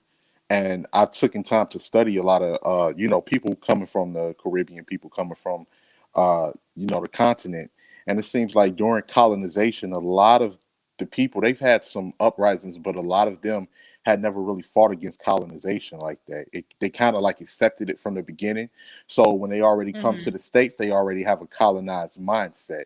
And the problem is, with us fighting here in the States for hundreds of years, we can't grasp the idea on people looking like us not really being for us. And that's where the disrespect has come in time and time again, because a lot of these people, they look at white people as an opportunity, even though white people are the reason that their lands are in shambles. And, I've heard people say, oh, well, Europe is so, come from the continent. People are like, oh, Europe is so rich and it has so much of this and that. I'm like, it only has that because it zapped all of your resources from the continent. You don't understand that? That they came and took all the gold, platinum, oil, and different things like that. And you know what? Even coming up, it was not an issue even with them, the disrespect. But when you start coming into the United States and you side with white supremacists and you get into these political positions and you're used as a buffer to do the white supremacists bidding to Black Americans who have been historically fighting here, that's when we got the problem. That's when we got a real big problem. Just like over in California, they had a Jamaican lady on the panel for reparations that was saying reparations shouldn't be lineage based. Right. I was like, okay, now y'all really won't smoke. And like, even like you said, like even when it comes to like the disrespect and everything, people coming here, looking down on us, disrespecting us. And that has and then they'll say things about, oh, well, that's the way we see American media and depicted of Black Americans and different things like that. And I'll be like, well, if you're going to believe what you see in the media about us, then would you believe it about your own culture? Because from what we've seen, we've always been more accepting than any other group of people. We've always extended our hand. We fought in the civil rights for a lot of brothers and sisters to come here from different countries. And I think a lot what's going on now is just people are fed up. People are tired of the one way. As well as we should be. A one-sided relationship is exhausting in general. You know what I'm saying? I know for me, us claiming this unclaimed lineage that we've been sitting on, we honestly been sitting on this culture this whole time and had no idea. That's sad to me, but any one-sided relationship is draining. And when you free yourself from something one-sided, it's this like weight off your shoulder. I think that non-FBA are seeing this weight come off of FBA shoulder, where we are no longer sitting here, you know, trying to carry y'all and force ourselves to be accepted as Africans when they're not accepting us. We have finally said F it. We have finally realized the truth. And now it's like we got out that toxic one-sided relationship. And it's like now our ex is like salty because we gained a standard. Like that's what this whole FBA and non-FBA thing gives me. It gives the person who is being taken from saying they have enough and the taker having an issue with it, you know? So my only regret is that we didn't do this sooner. I appreciate you, my brother. All right, thank you very much, Six. Oh, and before you go, I just wanted to say, because here in Chicago, we have nothing but Black American culture. This is a Black American city, no different from Atlanta, Detroit. So footworking, house music, stepping, juking, that's all us right there. So you have yourself a good day. Chicago got good food too. Oh, absolutely. Absolutely. Well, you gonna gain Famous, weight. I don't know how everybody in Chicago on 1,000 pounds, all that good food over there. yeah, Harold's Chicken, Uncle Remus, Oh different my God. barbecue spots, soul food spots. We got it all up here. One of my best friends growing up, she was from Chicago. She took me out there one time and she took me to Harold's. And I remember like the fries, the wings, and the thing, they just threw the sauce over it. I was like, why they just throwing the sauce all over that? She took me to that other place, Italian, what's it called? Italian Fiesta. Italian Fiesta, yeah. She took me over there, took me to the Magnificent Mile. Like, absolutely. Chi-Town has amazing food there. Y'all pray for your weight gain if you go to Chicago. That's all I'll say. I appreciate you, my brother. You have a good one. Thank you very much, Six. You take it easy and you have yourself a great day, sister. You too. Yeah, you go to Chicago or New Orleans, get ready to gain weight. I'm sorry, but there ain't no way around it. I went to Harold. That chicken was so good, I almost bit my finger off. Woo! Ciao. CD, how are you? Peace. How are you? Can you hear me? Hello. You have anything you want to add to the stream? Yes, indeed. First and You breaking up a little foremost, I bit. want to say thank you for having You me sound like a on. robot. I love your platform. I love what Can you hear me? do. Can you hear Yes, me? can you hear me? Yeah, you were sound like a robot for a second. I think it's fixed now though.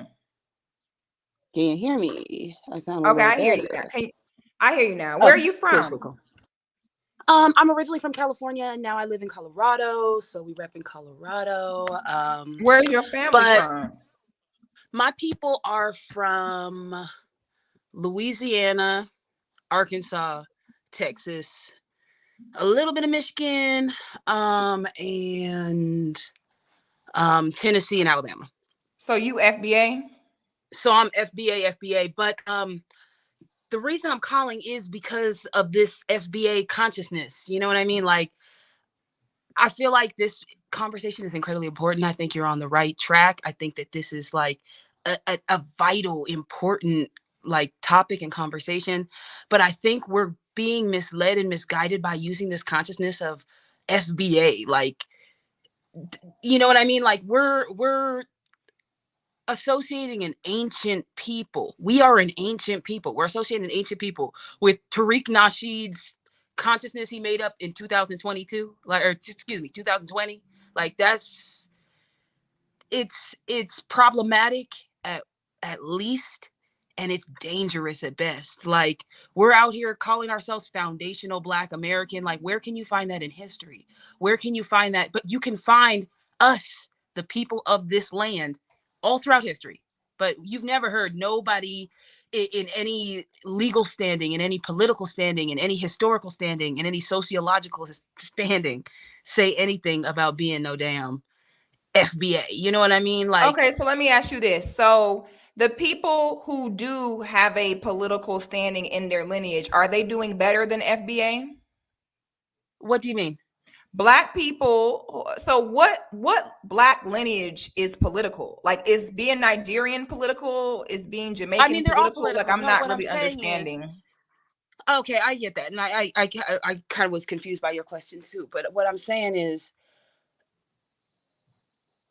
calling ourselves something that somebody trademarked in 2022, do you not think that's a little bit problematic? Like, we're sitting here talking about Where a would the history. problem lie? Like, you're being very general. Like, specifically tell me what problem that I'm causes. specifically saying it's problematic to call ourselves FBA. I don't think we're talking about the exact same people. We're doing the exact same work.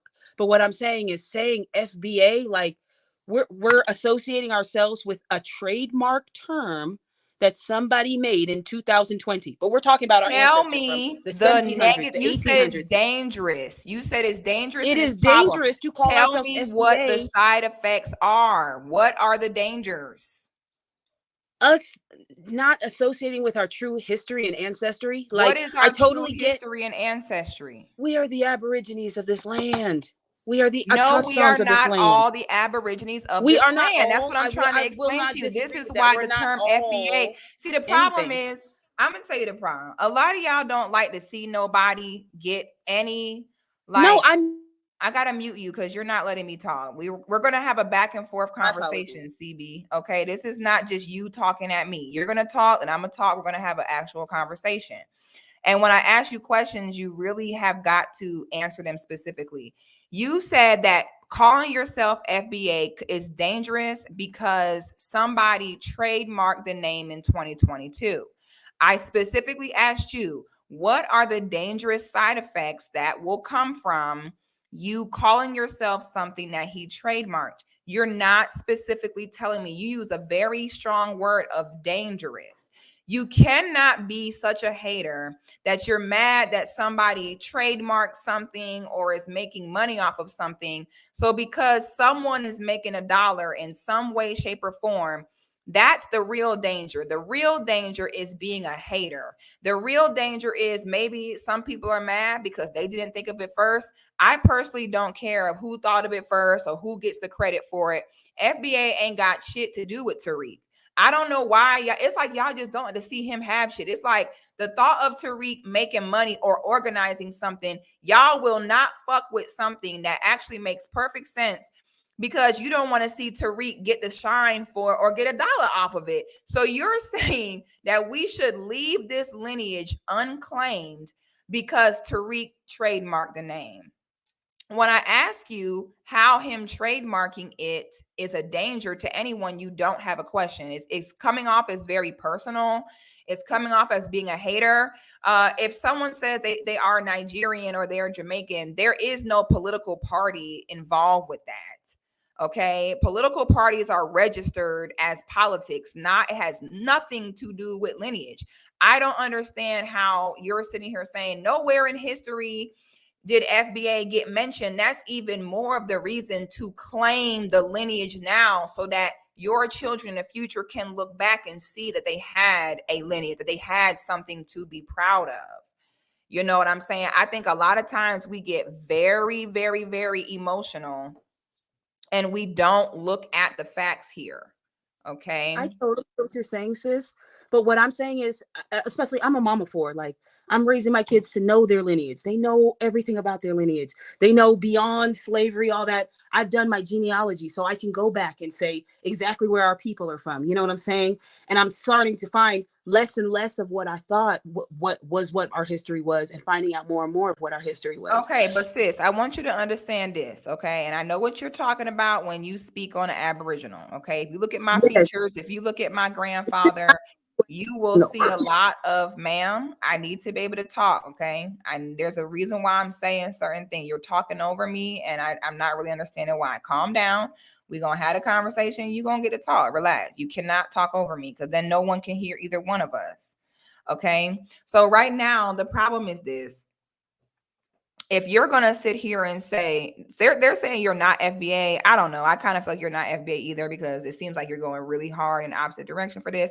The problem is that foundational Black American means that you've been here since a certain period of time and your ancestors, actual two hands and working have contributed to the foundation of this country. It is not only Aboriginal Black people that are that way. There are Black people who were brought here from Africa at the same time that they all started to build and develop this country together. Everybody put all hands in the pot.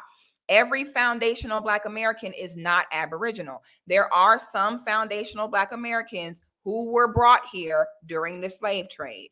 So that's why saying Aboriginal American is not the right term, because it does leave out the Africans who were sold and brought here and that contributed to building this land, because that's what it means to establish a lineage. For example, the difference between lineage and immigration: an immigrant moves from one established country to another and starts a new life. A lineage is established where you're brought to a whole fresh new land and you build and develop the society from scratch. This is why FBA is a thing. So I don't want you to feel like, oh, we're Aboriginal, so the term FBA is not right. You have to know that not every FBA is an Aboriginal. Okay, so I just want to make sure we say that, and you can go ahead, sis. I totally agree with that. And I'm not in disagreement with anything that you just said. But what I am saying is there needs to be a consciousness. Like I said in the beginning, this conversation is very important. And I think that what you're doing is it's important work. Because I've experienced this my whole life. Like even listening to that sister before the brother from Chicago, I'm like, okay, she's talking. And then she said, but my people are from Trinidad. I'm like, well, she's not foundational Black American or whatever. You know what I mean? But I just think, and I'm in no opposition to Tariq Nasheed getting money. I don't care. You know what I'm saying? Do your You thing, said it brother. was dangerous, and you brought up that he Well, trademarked it. do Like, think what is the dangerous. dangerous? Him I getting paid? do think it is dangerous. Hmm? We're having a conversation. We can't talk over each other, right? I do Oh, think. don't get smart with me, sweet, because I'll kick you off of here. I don't need that attitude. Don't get sassy over here, boo. I'll kick you off of here so fast. I sense a little twang in that attitude, and I'm not here for it. Right playing, wrong woman, So, but go ahead. But yeah, you said that Tariq trademarking it was dangerous. You still haven't told us why it's dangerous, though, because dangerous is very specific. Like dangerous, like are we going to get hit by a car? Like what? I don't get it when you say dangerous. I think we're going to lose. I think we're going to lose the possibility to get. How do I put this? I think we're going to lose the opportunity to get our true reparations by associating ourselves with some new age concept. Now, if we take this to the UN, do you think that they're going to be like foundational Black Americans? Yeah. What do you think they're going to say about that? No, we're saying we're a nation. Let me ask you this. Is back when our ancestors was picking cotton, the first nigga that came and said, you know what, I don't want to do this no more. Don't you think that he was probably met with apprehension from people around him picking cotton? Like, now how you think our little minority selves are going to somehow convince these people to free us from picking this cotton? Don't you know there was always naysayers? As FBA, we have always had feats. We have always had feats to accomplish that have seemed outlandish. But with consistency, we've accomplished almost everything we have sought to do. To sit here and say, do you really think we're going to get reparations, nigga? Yes. Like we did a lot of things that they thought at one point we would never do. We are a resilient people. May we get it now? No, it might be 2-3 generations before we get it. But the United Nations, let me give an example. Ghana doesn't wait for the United Nations to validate it. Ghana validates itself. Okay. I want you to understand you're comparing countries to a lineage. A lineage of foundational Black Americans. No, the United Nations would not accept it because it's not a nation. The country of the United States is what it is. For example, Nigeria is a part of the United Nations, not the Yoruba people. That is a lineage of people within the country. The United States would still be with the UN. Foundational Black American is a lineage of this country. So you keep comparing things and still ain't, according to CB, Tariq trademarking this, which he didn't even trademark it, but we're going to go with what you said. According to CB, Tariq trademarking the term FBA is going to cause us all to get high blood pressure. She said it's dangerous. She said that if we claim FBA, if you cross the street, you're going to hit by a truck. Your house going to get broke into if you claim FBA. I'm very confused as to how, in your mind, claiming FBA would mean that we don't get reparations. So you're saying the dangers of calling ourselves FBA is because it's going to stop us from getting reparations. I do think it could stop us from getting reparations. I think it'll stop us from being taken seriously and legitimately. Yes, I do. Now, if we're the same people, do we wait for white people to take us seriously, or do we take ourselves seriously? Like, why does it seem like you don't have this ability to it seems like you don't have this ability to self-validate. Like, you're waiting for white people in the United Nations to validate you, and you got to stop doing that. FBA is valid once we say it's valid. We don't need politics and the United Nations to take it seriously. We take it seriously. You come to them with your plan and make them respect it. You don't sit and wait for white people to give you a thumbs up and a cosign. Well, what I'm saying is, before I was loaded, okay, is that we're saying, okay, we want to get, I don't give a fuck about, excuse my language, I don't give a damn about no white person. I don't care. I don't care. Then why you keep bringing them up every time you speak about validating them? Let me speak. Oh my goodness. Now what I'm saying is, no, if I have a matter of fact, you out of here, because bitch, I already see what you on. And I don't got time for your shit. I don't told you too many times. If I need to say something, I'm going to say it. Every time I ask you a question, you going to try to sit here and check me and tell me about why I should not interrupt you. Talking about you got 4 kids. I can guarantee you with that mouth, you got 4 kids by yourself. I guarantee you them 4 kids is not from the same man. And I can almost guarantee, boy, that whatever man did give you them children, he is not there no more. I know you ran him off, because that mouth and that attitude, you don't know how to follow instructions. I cannot stand a bitch who cannot follow instructions. You give a bitch very simple instructions. This is my show. Shut up. If I got to answer questions, I'm going to say it. Don't interrupt me. We're conducting an entire show here. I tell you that twice. And you still, the minute I open my mouth, try to correct me about how I should be quiet, and I'm interrupting you. You can't follow instructions. You can sit over there and raise them 4 kids by yourself, because I know for a fact you raising them kids alone. I know that for a fact, all them damn kids. You ain't even got time to be on here with 4 children. Go get them children. You worry about the wrong thing. You worry about being on here, girl. If you don't go cook some ramen noodles for them, all them damn children. Nicholas, how you doing?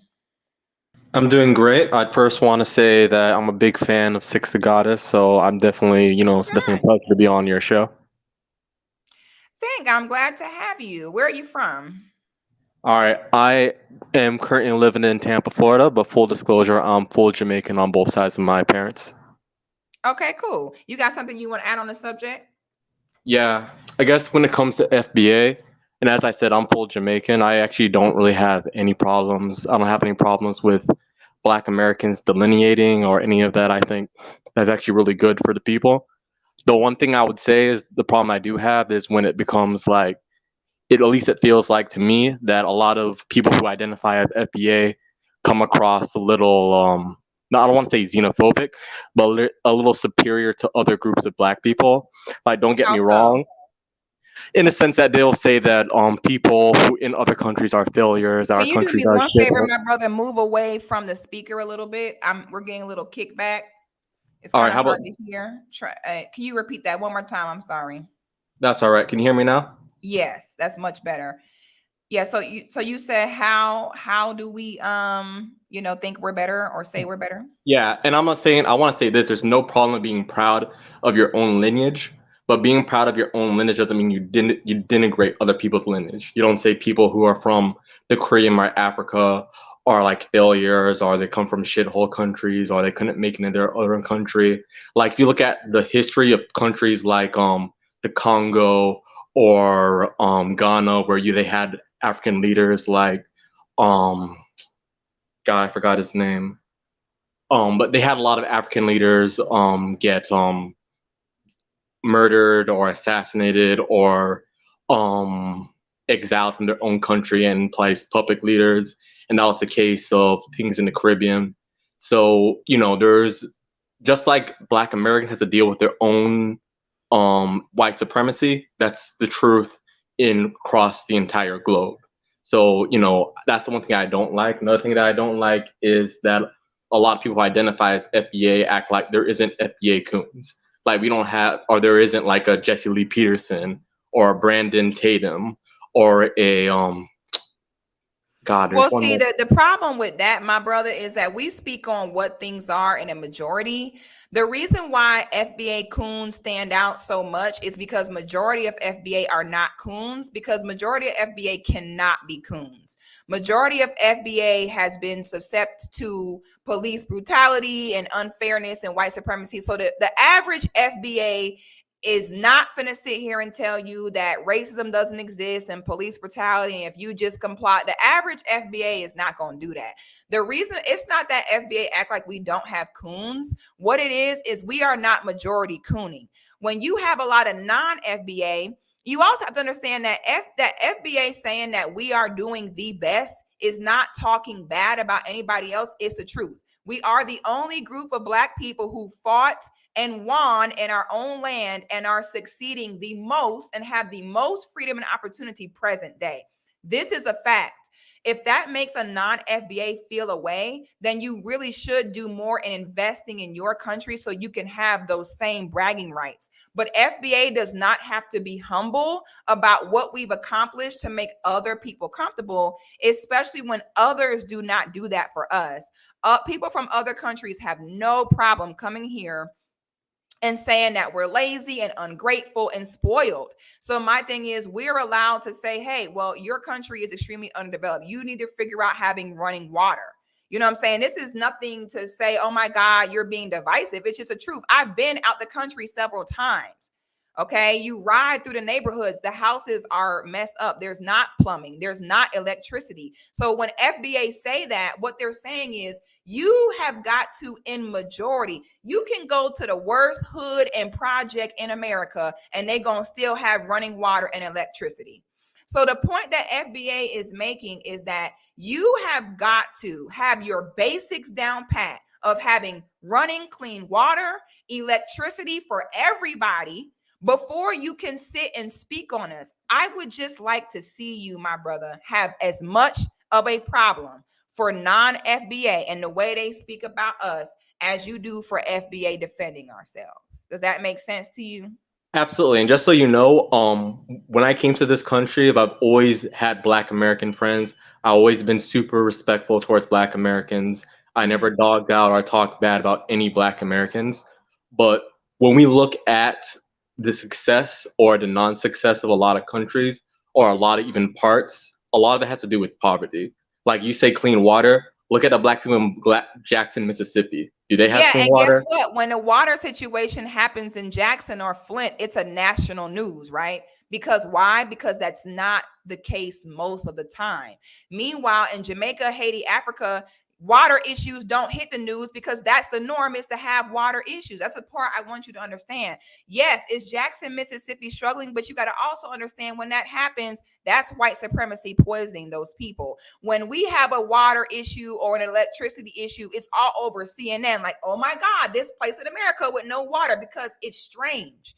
You're not going to hear no news about Jamaica and how people out in the country might not have running water. Why? Because it's a thing. You're not going to hear about that. It's not news. It's the typical thing. You know what I mean? So I'm not understanding when y'all bringing up Jackson, Mississippi. Okay, that's an anomaly. That is not how things are in majority of the country. And especially when a lot of these systems to give clean water and electricity are FBA inventions. Like, y'all take the truth and take it as hatred. I know how it is when you fucking up and someone look at you and say, fuck you. Look at your shit. I know how that can feel to be, and you feel offended. Like, what do you mean? But instead of being offended, you got to listen to what they saying sometime and be like, you know what? Damn, they right. So I think what y'all should do is, instead of getting offended, look at it as it's the truth. I think a lot of y'all are just not used to being called out. You're used to this free for all on FBA to express your unasked opinion about us. Then when we say, look at you don't even have clean water, we're being hateful. No, we got to be more realistic to look at the bigger picture here, my brother. You see? Mm-hmm. And I'll say this. for any person coming from the Caribbean or coming from Africa to talk any type of nonsense or any type of disrespect about Black Americans, it comes across very hypocritical to me because I actually grew up in Jamaica. Like a lot of those communities you're talking about without any running water or with, you know, the shanty towns and things like that. I had people and I knew people who grew up there. So it's like, to me, any person talking mess about that is like calling the kettle what's the expression, the pot calling the kettle black. Like, you know, that never made sense to me. So I can't, you know, that's something that I never partake in. And if anyone would say that about Black Americans, it's something that I've always called people out on. So Okay. that's Well, one thing I that definitely appreciate you and what you had to add on the subject, my brother. I appreciate it. absolutely. Thank you so much for your time, Six. I'll definitely love to Thank come you. back on. And like I said, I'm a Good big one. fan. Okay. Yeah, see, you know, this is a problem. Says this person says this is extremely ignorant. So we are just going to ignore centuries of colonialism in Africa and how white supremacy destroyed the continent. I guess it only applies to FBA. It does only apply to FBA because I want y'all to understand this. FBA did not have it easier than y'all. Y'all had colonizers. We had colonizers and slave masters. We didn't ask for any of this. So you only are proving my point with this comment that yes, FBA has faced the same, if not worse, levels of white supremacy that everyone else has. Yet we still have clean water and electricity. I don't understand. Why do y'all fight this so much? You're right. Yes, all Black countries experience white supremacy. That's the whole point of the pride behind FBA, is why other people say the reason why we're where we are is because of the government and because of white supremacy. FBA say, yeah, we still had those same issues, but we still made it happen. That's something to be respected because nobody else was able to do that. Now, when we hear about Africa, Jamaica, we got to hear about how, oh, we have these issues because of white supremacy and the government is corrupted. No, so is ours. And we still made it happen. This is why you got to put the respect. Y'all really only prove my point when y'all say certain things. All right. When y'all come on, y'all have a minute. So if you could go ahead and we'll get what you have to add so we can get the rest of these people on here. Where are you from, Akintunde? I'm from Chicago, Six. How you doing? You from Chicago named Akintunde? Yeah, like my dad, like my dad was like a Pan-Africanist, but I'm for Oh, okay. so yeah. Okay, so your family is all from Chicago? Yeah, so like my grandma's from Mississippi, my other grandma's from South Carolina, my grandfather's from Georgia, and my other grandfather's from Arkansas. Okay. So yeah, I knew like the name. So go ahead with what you want to add to the subject. I'm full like FBA. No, I just wanted to give you props and saying that you're having like a very good conversation. And I just wanted just to state that people don't understand. Like the important thing for us to do is to delineate. Doesn't matter who does it, how we do it. It's conceptually we need to be able to delineate, identify, and do what we need to do as a particular group. And for many of these immigrants who always say that we're being divisive, this whole thing just started with us because they were being divisive. They were telling us how we're not doing what we need to do when they're not. Thank you. You know what I'm saying? Thank you. I don't understand that. I'm like, what do you mean? That was y'all being divisive. We was never divisive. Y'all, and when we say it's white supremacy, they say, okay, it's an excuse. But we got our freedom from the most powerful people to ever be on this planet. You know, like the American Empire is the strongest to ever touch this planet. They have their whole land. They got diamonds, oil, copper, coltan, all these things. And we never make fun of them not being able to get it together. You know, many of the times we identify with their struggle, but many times they don't identify with our struggle. And that's where the rift is coming in at. And many times it's like they don't understand is the main reason why they're able to get inside this country is because we fought to get them inside this country. Now we looking and saying like, damn, like y'all not really of any use because y'all not really helping us. Like y'all actually undermining us. It's just like that guy up in Michigan. Have you heard of him? His name was Austin Chingy. The guy who was like his first order of business would be to eliminate Black History Month. Nobody would ever go to like to Nigeria and do that. And that's all I want to say is that, like, just be respectful. The people who are rolling with us, we're going to roll with them. But the people who are being disrespectful, we're going to smoke them out. And that's all I got to say. That's what it is. I appreciate you, my brother. Thank you. Bye. And that's on period. All that sideways stuff, it ain't happening no more. How you doing, Michaela? Hi, I'm well, thanks. I'll be Where brief. you from, love? I'm from Las Vegas, but I'm out here in Houston right now. Are you Black? I am. I'm Black and white. Okay, I'm sitting like, this is a white woman.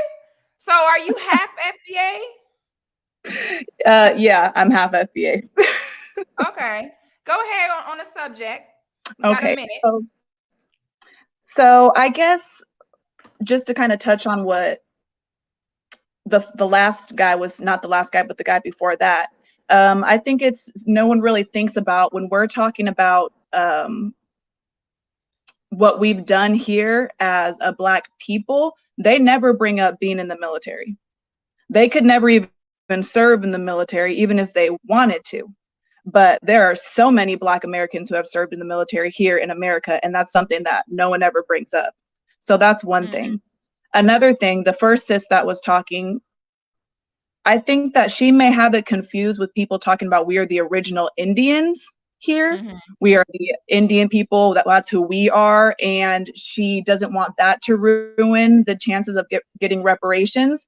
But I don't think she's really done any research or went into thinking about, no, what we're saying is we built this country.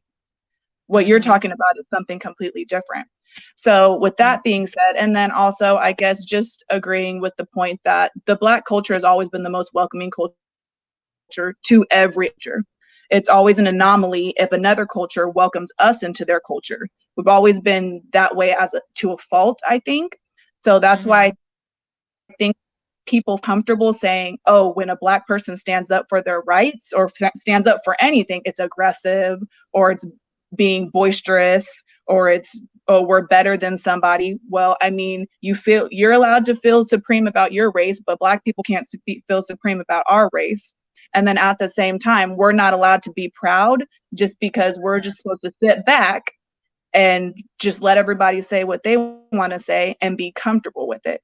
And I think that that's what everybody is kind of running off of. And you had it right on point when you said, well, we just need to do what we believe we need to do, not do it based on what we think they're going to give us if they think a certain thing about what we feel. So I just wanted to say that I agree with what you're saying. And it just seems kind of so black and white, but I do believe that some people, they want us to stay down where we are, and they're just going to keep the narrative going if they can. So thanks for doing what you're doing. I appreciate you. Thank you. All right. You have a good one. Brim, how are you? I'm good. Can you hear me? Yes, I can hear you. Where you from? I'm from Chicagoland. Where your family from? I'm from the mud. We from Mississippi on both sides. Hey, I know that. Okay, now. Hey there now. Okay. What do you want to add to the subject? You got a minute. Okay. I just wanted to say that the FBA, I'm rolling with it. Like I said, I'm on both sides. But I think like the I wink argument for us to get reparations is the Aboriginal. You know, that's what we gotta like label ourselves is just to get the reparations. But other than that, it's FBA. You know what I mean? So, you said to label as what to get the reparations? We Aboriginal to this land. Yeah, but the Aboriginals would not be the only ones entitled to reparations. It would also be African slaves that were brought here and forced to work and build the country with us. But because African slaves brought here back in the 1800s are not accepted or considered as African by Africans.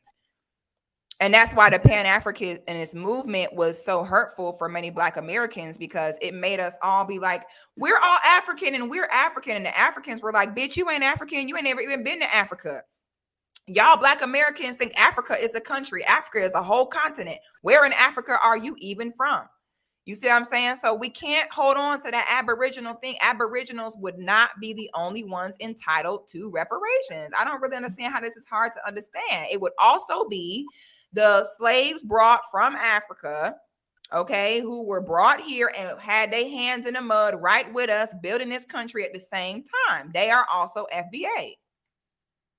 That's correct morally and what really happened, but the legalese they using in court, you know, how they try to fool people with words and all that, is the Aboriginal. We want to see the money soon. Now that argument is going to take longer, but the work has already been done on that, and the legalese they trying to chop us in. Like when they asked Biden about reparations, first thing he tried to do is deflect and say, well, we got to do some studying on the Indians first, the indigenous Indians. You know, Okay. that's the first way he tried to deflect. That's all I'm trying to say. Okay. But other than I that, appreciate you, my brother. I'm gonna get to the next okay. person. Thank you. Yep. Yeah, we gotta remember, like, you know, matter of fact, y'all know I did that video about the woman king, right? Well, I did a post on my Facebook about it, right? And do y'all know how many hoes was in the comments talking about I'm not even African? I'm not telling me that I should shut up about talking about the woman king because I'm not even African. I swear to y'all. Let me show y'all this. I want y'all to really see this. Can y'all? It's gonna let y'all see. Oh, it won't let me show it. I want y'all to see this, okay? I want you to look right here. I'm gonna give this a second to see if y'all can see it. I am simply having a conversation about the woman king on Facebook. It is several people on here telling me that I should not even speak on the Woman King movie because I'm quote unquote not African. Okay. This just happened to me today. So y'all crazy as hell if y'all think that for a second Africans in Africa are accepting me as African. It ain't never happening. You are not African. Sit down. Both of you, a non-African, having an issue with the depiction of an African story. Girl, shut up and focus on pretending to be woke about the motherland. This is what somebody just wrote me. And y'all wonder why establishing yourself as FBA is important. Y'all wonder why this is so detrimental to FBA people, especially FBA children, to be told you're not African and you don't have a culture. This is why we have to have our own culture and our own lineage. This is why. Sitting here, and let me read y'all this post I did about the Woman King movie. Okay, because I did a post before about, and I said, not dark-skinned Black women always complaining about how they are viewed as masculine and strong and not needing of help. I said, not those same women now condoning this movie poster going all around the world with a bunch of dark-skinned women on the poster with spears talking about Woman King. And they got this is a true story. This is a real story. You must not know your history. There is no word for king in that language. So king was not gender specific. Shut the hell up. We speak English. This poster is done in English. If y'all think for a second, boy, y'all will try anything. Let me read y'all the post I made about this, okay? I said, imagine all the men of your people fighting in battle and dying so rapidly that the army becomes depleted. Then, since men are dying in the masses, you as a woman are called to fight. You are 15, a virgin, and stripped of your childhood and womanhood to go die. Women warriors, parentheses, women warriors rarely ever succeeded and were killed even quicker. You are not allowed to have sex with anybody but the real king. You're not allowed to marry. not allowed to do anything natural for a woman, and are instead handed a spear to go sacrifice yourself. You make the best out of it because you are in a literal survival mode and, quite frankly, don't have a choice. Centuries and centuries later, in a climate where women that look like you are complaining daily and hourly about not being protected, and your men are being constantly, systematically feminized and portrayed as disposable to their women, a movie is released called Woman King, depicting you as a strong and fearless warrior who were able to save everyone because the men failed. You were fighting for your life with your back against the wall, with a big sweaty man jumping up and down on top of you and all the other warrior girls in between battle. Then a group of Jewish white women prop you up in society like, see, look, Black women have a history of being powerful, fearless warriors and saving their men. Look, see, they can be powerful and fearless just like the men. And we will take this atrocity, ingrain the image of Black women being king to all of the world. And when they ask why we're misgendering them by calling them king, we will tell them that that's just how it translates. And the Black women will support it and help us defend it because they are so thirsty to be depicted in any way. And they love Auntie Viola that we will tell them their auntie directed it, which basically we give her a chair with her name on it so she feels like she had a significant impact, but she actually doesn't and is actually a pawn. That way they won't ever expect an agenda coming from it. Then we will tell them that they should be grateful because they were finally depicted as fearless warriors instead of slaves. Then we will act as though divine order and instinct doesn't exist. And somehow, even though women's bodies are not designed in any way for physical battle, nor are their minds, we will convince them that they were the anomaly of women back then, and that somehow this is what they enjoyed and preferred, and that it is only now that women crave the ability to be soft and feminine, but back then they were out for blood, as though humans mutate in that way. We will ignore every powerful Black man in history like Hannibal, Taharka, etc., that did what he was actually designed to do and conquered, and instead prop up the women in the mainstream media who were below average at best warriors and sold their own people out. And we will wait to release this movie until they are at peak frustration between each other as Black men and women. The women will be so jaded, bitter, and vengeful that they won't care if they have to get hurt to be seen as doing better than their men and not needing them. And nobody will catch on because the Black women that the movie is poison against will be the first ones in line to see it. So others won't see an issue either. The successful recipe for programming and grooming. And it will all be okay because it's a true story and real history. And then the women will continue to scratch their heads, cry, and complain about how they are the most unprotected, taking zero accountability that they are also the most gullible and most lenient about their representation. Then they will continue to argue that imagery should not affect the way they are seen by society, instead of not co-signing potentially negative imagery against them at all.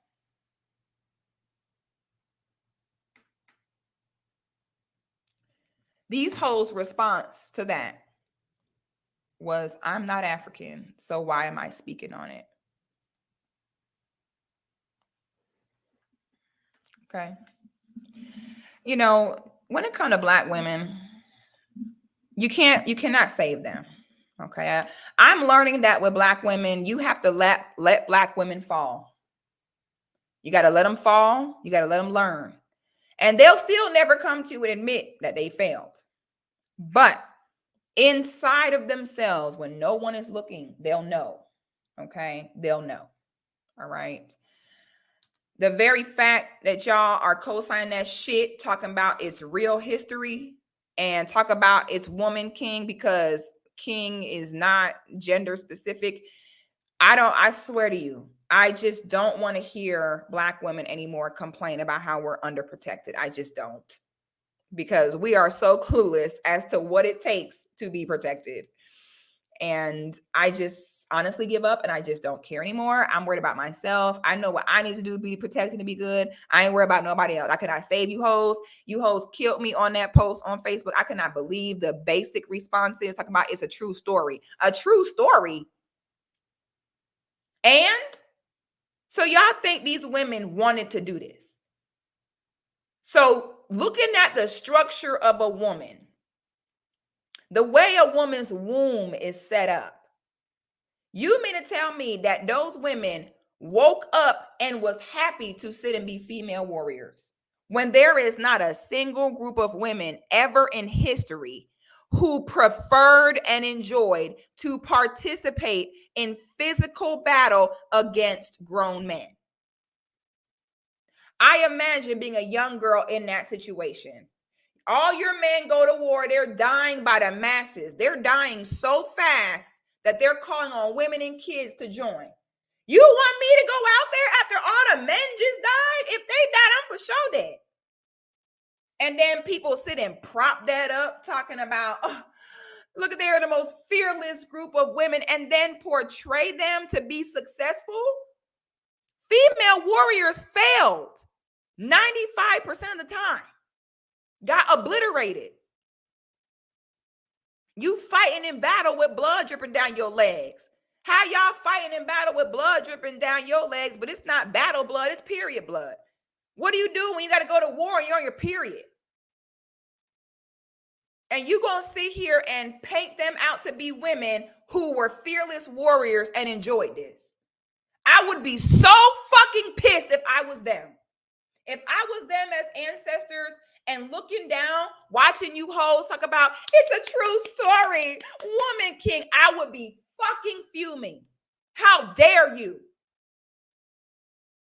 And then not only do you disrespect your ancestors, but you disrespect yourself, because they're using your ancestors to further perpetuate and prove that your ass don't need to be protecting and that you the mammy that's going to save the world. The typical stereotype that we have as Black women, that we don't need help and we save everybody, is going to sit here and clap for a movie about Black women who came forward and saved everybody because their men failed. And then have a nerve to say, we're not protected. Shut the fuck up. I'm triggered and I'm finna get off of here because I just got pissed off. I just went on a tangent and a rant and now I'm so fucking pissed. I'm going to get ready for movie night. I think this was a great conversation. I think that this was so necessary. I look forward to having, more conversations like this. If y'all have forgotten, my birthday party is on Monday. We are less than a week away from my birthday party. If you have enjoyed my content over the years, if you want to come celebrate with me, show me some love. My birthday party is Monday, September 12th at Apartment 4B. It's a restaurant called Apartment 4B. It's a restaurant, lounge, bar. From 8 p.m. to midnight. We're going to turn up, have a good time. We're going to drink, dance. I cannot wait to talk to everybody. We're going to connect. It's going to be a great time. It's free, but it is a restaurant. So we ask that you support the restaurant. It is Black owned. Come join the vibe. If you're from out of town, get your plane ticket, get your hotel, do whatever. Again, if you like this makeup look, ladies, join the Patreon. Patreonas. It's a little bit after 7 right now.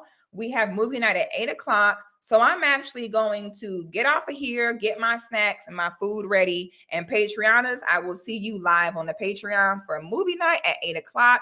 Divine Focus said, let me get ready for movie night too. Period. Can the Patreonas please get ready for movie night, honey? We are on episode 5. So y'all make sure y'all caught up. Y'all please like the video, subscribe to the channel, leave a comment.